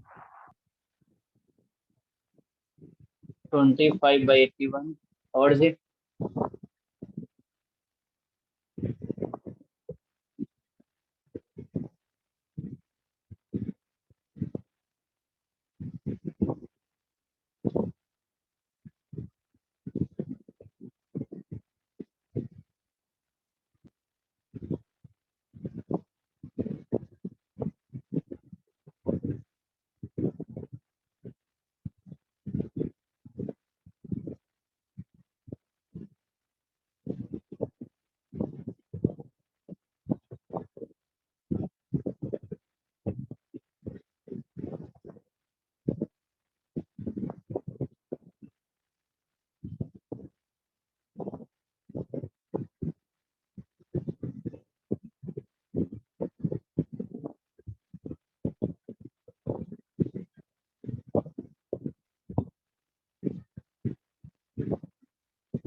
नहीं सर 13/50।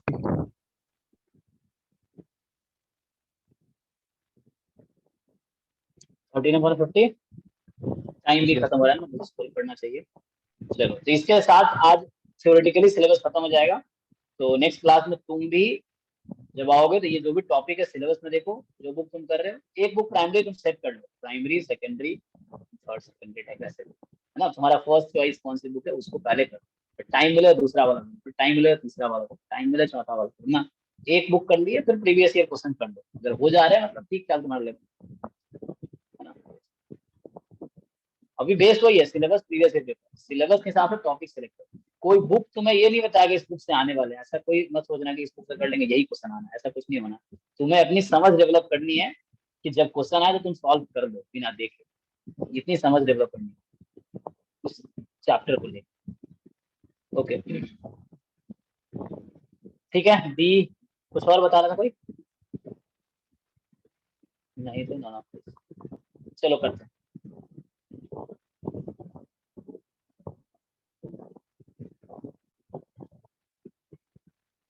13/50। ओके चलो, ई ऑप्शन 13/50, नो प्रॉब्लम, हम यहाँ बना सकते हैं।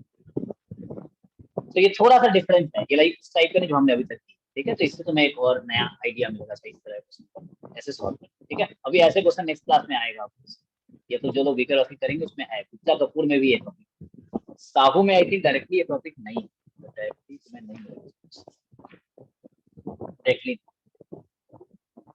तो फिर अगर कोई बुक जैम के लिए लिखी नहीं गई है, मैं सोचता कि मतलब इस बुक में ये नहीं है, ऐसा होगा कि कोई टॉपिक गुप्ता कपूर में नहीं है, कोई टॉपिक रोहतगी में नहीं है, कोई टॉपिक मतलब रेयरली 99% है हर बुक में, 1% थोड़ा सा होगा, तो उसका तुम देख लोगे, इसलिए कंटेंट तुम फॉलो करोगे हमारा, तो मैं सिलेबस सही इसलिए पढ़ा रहा हूँ, कुछ छूट ना जाए।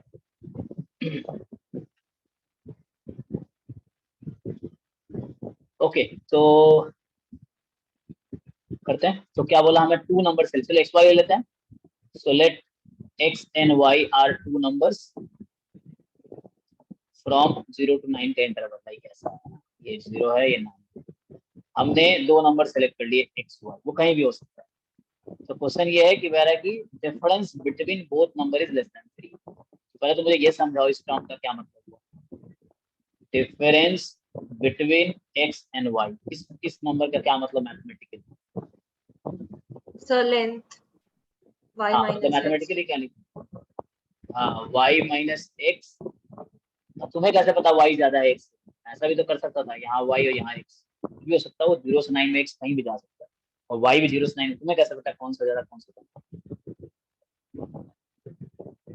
हमें वो कहना पता, वी आर नॉट श्योर ना कि x y, तो मॉड लगाओ ना, ठीक है। जब तुम्हें श्योर नहीं है तो मॉड लगाओ, मतलब जब भी डिफरेंस की बात करो तो एब्सोल्यूट डिफरेंस की बात करो, ठीक है। तो मॉड का मतलब क्या हुआ, नो प्रॉब्लम, ये x माइनस वाई भी हो सकता है, y माइनस एक्स भी हो सकता है, फिर मॉड प्लस माइनस होता है, तो बोलोगे x minus y, y minus, हमने ये जनरलाइज कर दिया कि x 0 से 9 के बीच है और y 0 से 9 के बीच है, तो दोनों के बीच का डिफरेंस क्या है, तो mod x minus, when you are not sure कौन सा ज्यादा है। सो डिफरेंस यहाँ मतलब पॉजिटिव डिफरेंस की बात होती है, ठीक है, डिफरेंस ऑफ बोथ नंबर। तो यहाँ तो एक्स वाई आर्बिट्री है, विदाउट प्लस ऑफ जनरलिटी, तुम्हें x माइनस वाई भी ले सकते हो, y माइनस एक्स भी, तो मॉड लिया हम, mod x minus y is the difference. Okay, तो दोनों इसमें आ जाएगा, x minus y, y minus x, कोई भी लार्जर हो, नो प्रॉब्लम। तो तुमसे क्या पूछा गया, क्या प्रोबेबिलिटी है कि दोनों के बीच का डिफरेंस लेस देन 3? सो पहले क्वेश्चन में मैं पूछूंगा what is the sample space, कोई बताना पर चाहेगा, what is the sample space? 9 minus 0. But how many numbers we are selecting? हम ये देख रहे हैं ना कि हम एक्स वाई सेलेक्ट कर रहे हैं, जहां x की वैल्यू 0 से 9 में हो सकती है एंड y की वैल्यू भी 0 से 9 में हो सकती है, ठीक है। तभी तो बोल रहा था प्लेन होगा। हाँ, एक्चुअली ये ऐसा है 0 9 क्रॉस 0 9, तो यहाँ तुम्हें दिक्कत हो रहा होगा समझने में, मैं यहाँ समझाऊंगा। x की वैल्यू 0 से 9 में कुछ भी हो सकती है, मैं बस ग्राफ से समझा था किसको, और y की वैल्यू भी 0 से 9 में कुछ भी हो सकती है। हमारा सैंपल स्पेस इस तरह का, सो this is the square because you are selecting x and y both. So x 0 से 9 में कुछ भी हो सकती है and y 0 से 9 में कुछ भी हो सकती है, इस तरह से। तो हमारा फाइनली ये जो सैंपल स्पेस है ये 0 9 क्रॉस 0 9, मतलब Cartesian product of two states में पढ़ा होगा, a क्रॉस b, वही लिखा हूँ, x, y such that x belongs to a, y belongs to b, है ना। इसका मतलब ये है इस तरह से, ये हमारा सैंपल स्पेस है। अब हमें क्या बोला है, mod x minus y less than 3, तो इवेंट ई है mod x minus y less than 3। अब इसका ग्राफ बनाओ, इसके अंदर देखो ये पोर्शन कहाँ है, ये भी प्लेन है, 2 वेरिएबल है इसलिए प्लेन है, एक वेरिएबल होता है तो सिर्फ लाइन पे होता है, देयर आर 2 वेरिएबल्स, 3 वेरिएबल होगा तो वो फिर इसमें आ जाएगा 3 डायमेंशन, यहाँ x y 2 वेरिएबल है ना, इसलिए प्लेन में जाएगा। सो इस क्वेश्चन है पर्टिकुलर, तो इसका मतलब है x minus y less than 3 हो सकता है, y माइनस एक्स भी लेस देन 3 हो सकता है। ग्राफ बनाओ, इसका ग्राफ बना सकते हो, ऑब्वियसली बना लोगे ना। इसको खोल लेते हैं, तो इसको ओपन कर लेंगे तो क्या हो जाएगा, probability x minus y more than minus 3 less than, ये मतलब हुआ, ठीक है जी। ग्राफ बना लो अब, तो ये आपका 9 9, तो रफली ग्राफ बनाओ,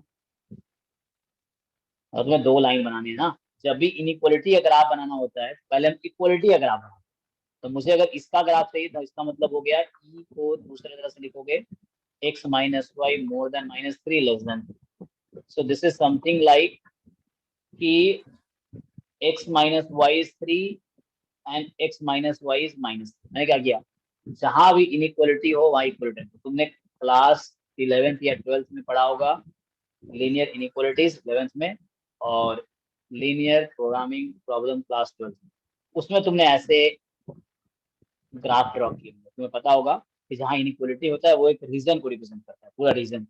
इक्वालिटी है तो लाइन है, for example x minus y equal to 3 एक लाइन है, लेकिन x minus y less than 3 एक पूरा रीजन होगा, मतलब प्लेन का पार्ट। ओके, तो हमें उन इस बीच का प्लेन, इन दोनों लाइन के बीच का प्लेन कंसीडर करना कि x minus y equal to 3 और x minus y equal to minus, ये दो लाइन ड्रॉ करने, इसके बीच का जो भी रीजन होगा वो हमारा ये प्लेन है, वही कंसीडर करना इस बीच में क्या है। ठीक है ना, ड्रॉ करो, लाइन ड्रॉ करना सबको आता है, टेबल बना लो, कुछ समझ नहीं आ रहा तो एक्स वाई इस तरह करते थे ना बचपन में। कुछ लाइन नहीं ड्रॉ करना, 2 पॉइंट ले लो, x0 पहला ड्रॉ करना, x0 तो y माइनस 3, तो इधर चला जाएगा, इससे बेटर है मैं x9 ले लूं, तो x0 नहीं, चलो y0 y0 369 ओके। सो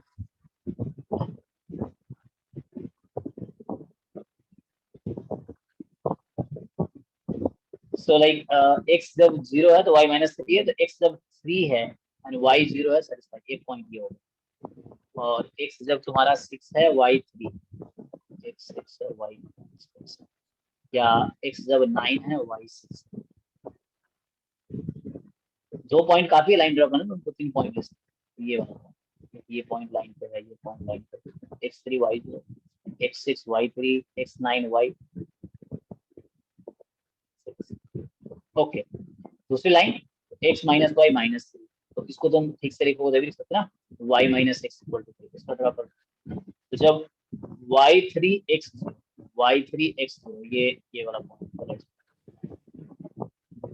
ये वाला पॉइंट, ठीक है, y3x0 और y6x3, y6 और x3, ये वाला y6 और x3, और y9x6 सेटिस्फाई कर रहा है ना, y9 थोड़ा आगे जाते हैं, y9 इस तरह से कुछ रफली ग्राफ ड्रॉ करना, तो अपना नोटबुक को सही से स्केल ड्रॉ करना। अब हमने क्या बोला, हमारा ई क्या है, इन दोनों के बीच का, भाई दिख रहा होगा तुम्हें, सैंपल स्पेस का सबसेट होता है इवेंट, तो फिर कौन सा पोर्शन आ गया, ये वाला। ओके, अब ये बोर्ड पे ये फैसिलिटी नहीं है ना, यहाँ पे ये फैसिलिटी है कलर वर्क करने का, बोर्ड पे ये वाली फैसिलिटी। चलो, तो ये इस पोर्शन का आपको, अब फाइनल कंक्लूजन क्या है, कंक्लूजन ये है कि हमारा आंसर क्या है। तो अब बताओ, जब समझ आ गया होगा ना, 2D फिगर है, मैंने क्या बताया, 2D फिगर में क्या मेजर होता है, एरिया एरिया ऑफ ई जो शेडेड पोर्शन है upon area of total square. और यहाँ दूसरा कॉन्सेप्ट ये यूनिफॉर्म है, यूनिफॉर्म मतलब हर पार्ट का सेम, मतलब हर पार्ट इक्वली लाइक एरिया, मतलब मेजर सिर्फ। ओके, तो प्लेन है एरिया, तो ई की probability upon S sample space, तो ओमेगा की probability, area of shaded portion. तो शेडेड पोर्शन का अलग से क्यों निकालोगे, उसके बाहर वाले का निकाल लो, टोटल में से माइनस कर देना ना, बाहर क्या है, ट्रायंगल ही तो है। देखो तुम्हारा जो बाहर है, ये 2 ट्रायंगल है, इन दोनों ट्रायंगल का एरिया निकाल के टोटल में से घटा दो, काम हो जाएगा। समझ रहे हो ना आप, स्क्वायर में से ट्रायंगल जो है उसका निकाल के माइनस, तो ट्रायंगल का निकाल दो।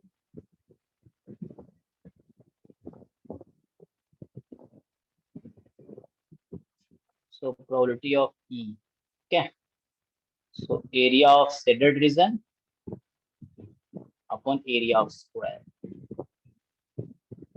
बताओ जी, तो सब लोग कर ही लेंगे आराम से।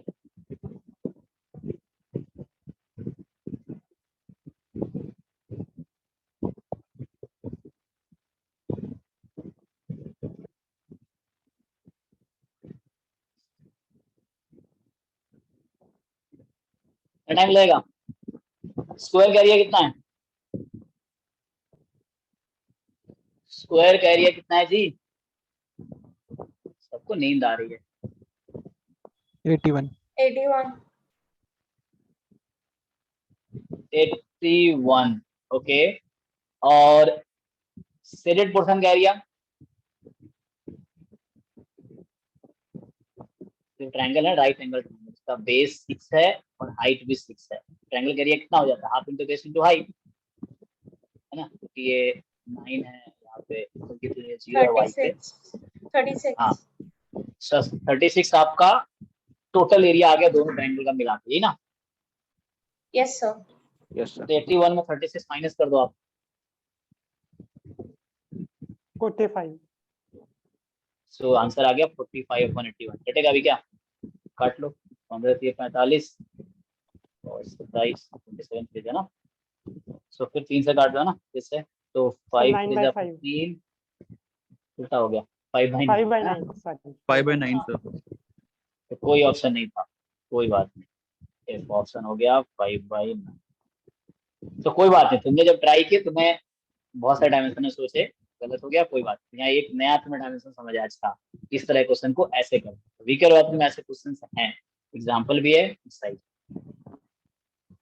ओके, तो वहाँ बोला है कि लाइक है ना, ये एक्सरसाइज में क्वेश्चन, यही क्वेश्चन एक्सरसाइज में है विषय रस्ती में, बस पॉइंट में 0 से 1 के बीच सेलेक्ट किया है और 1/3 से मोड बोल।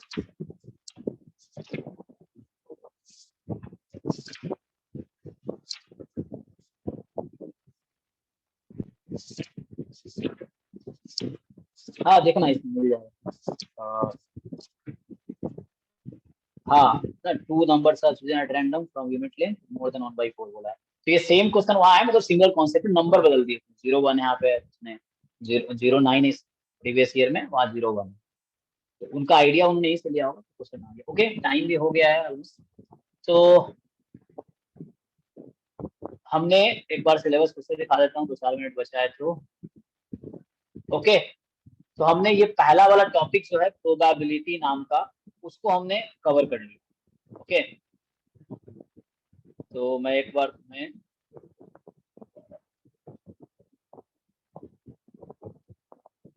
सिलेबस कवर करता हूँ।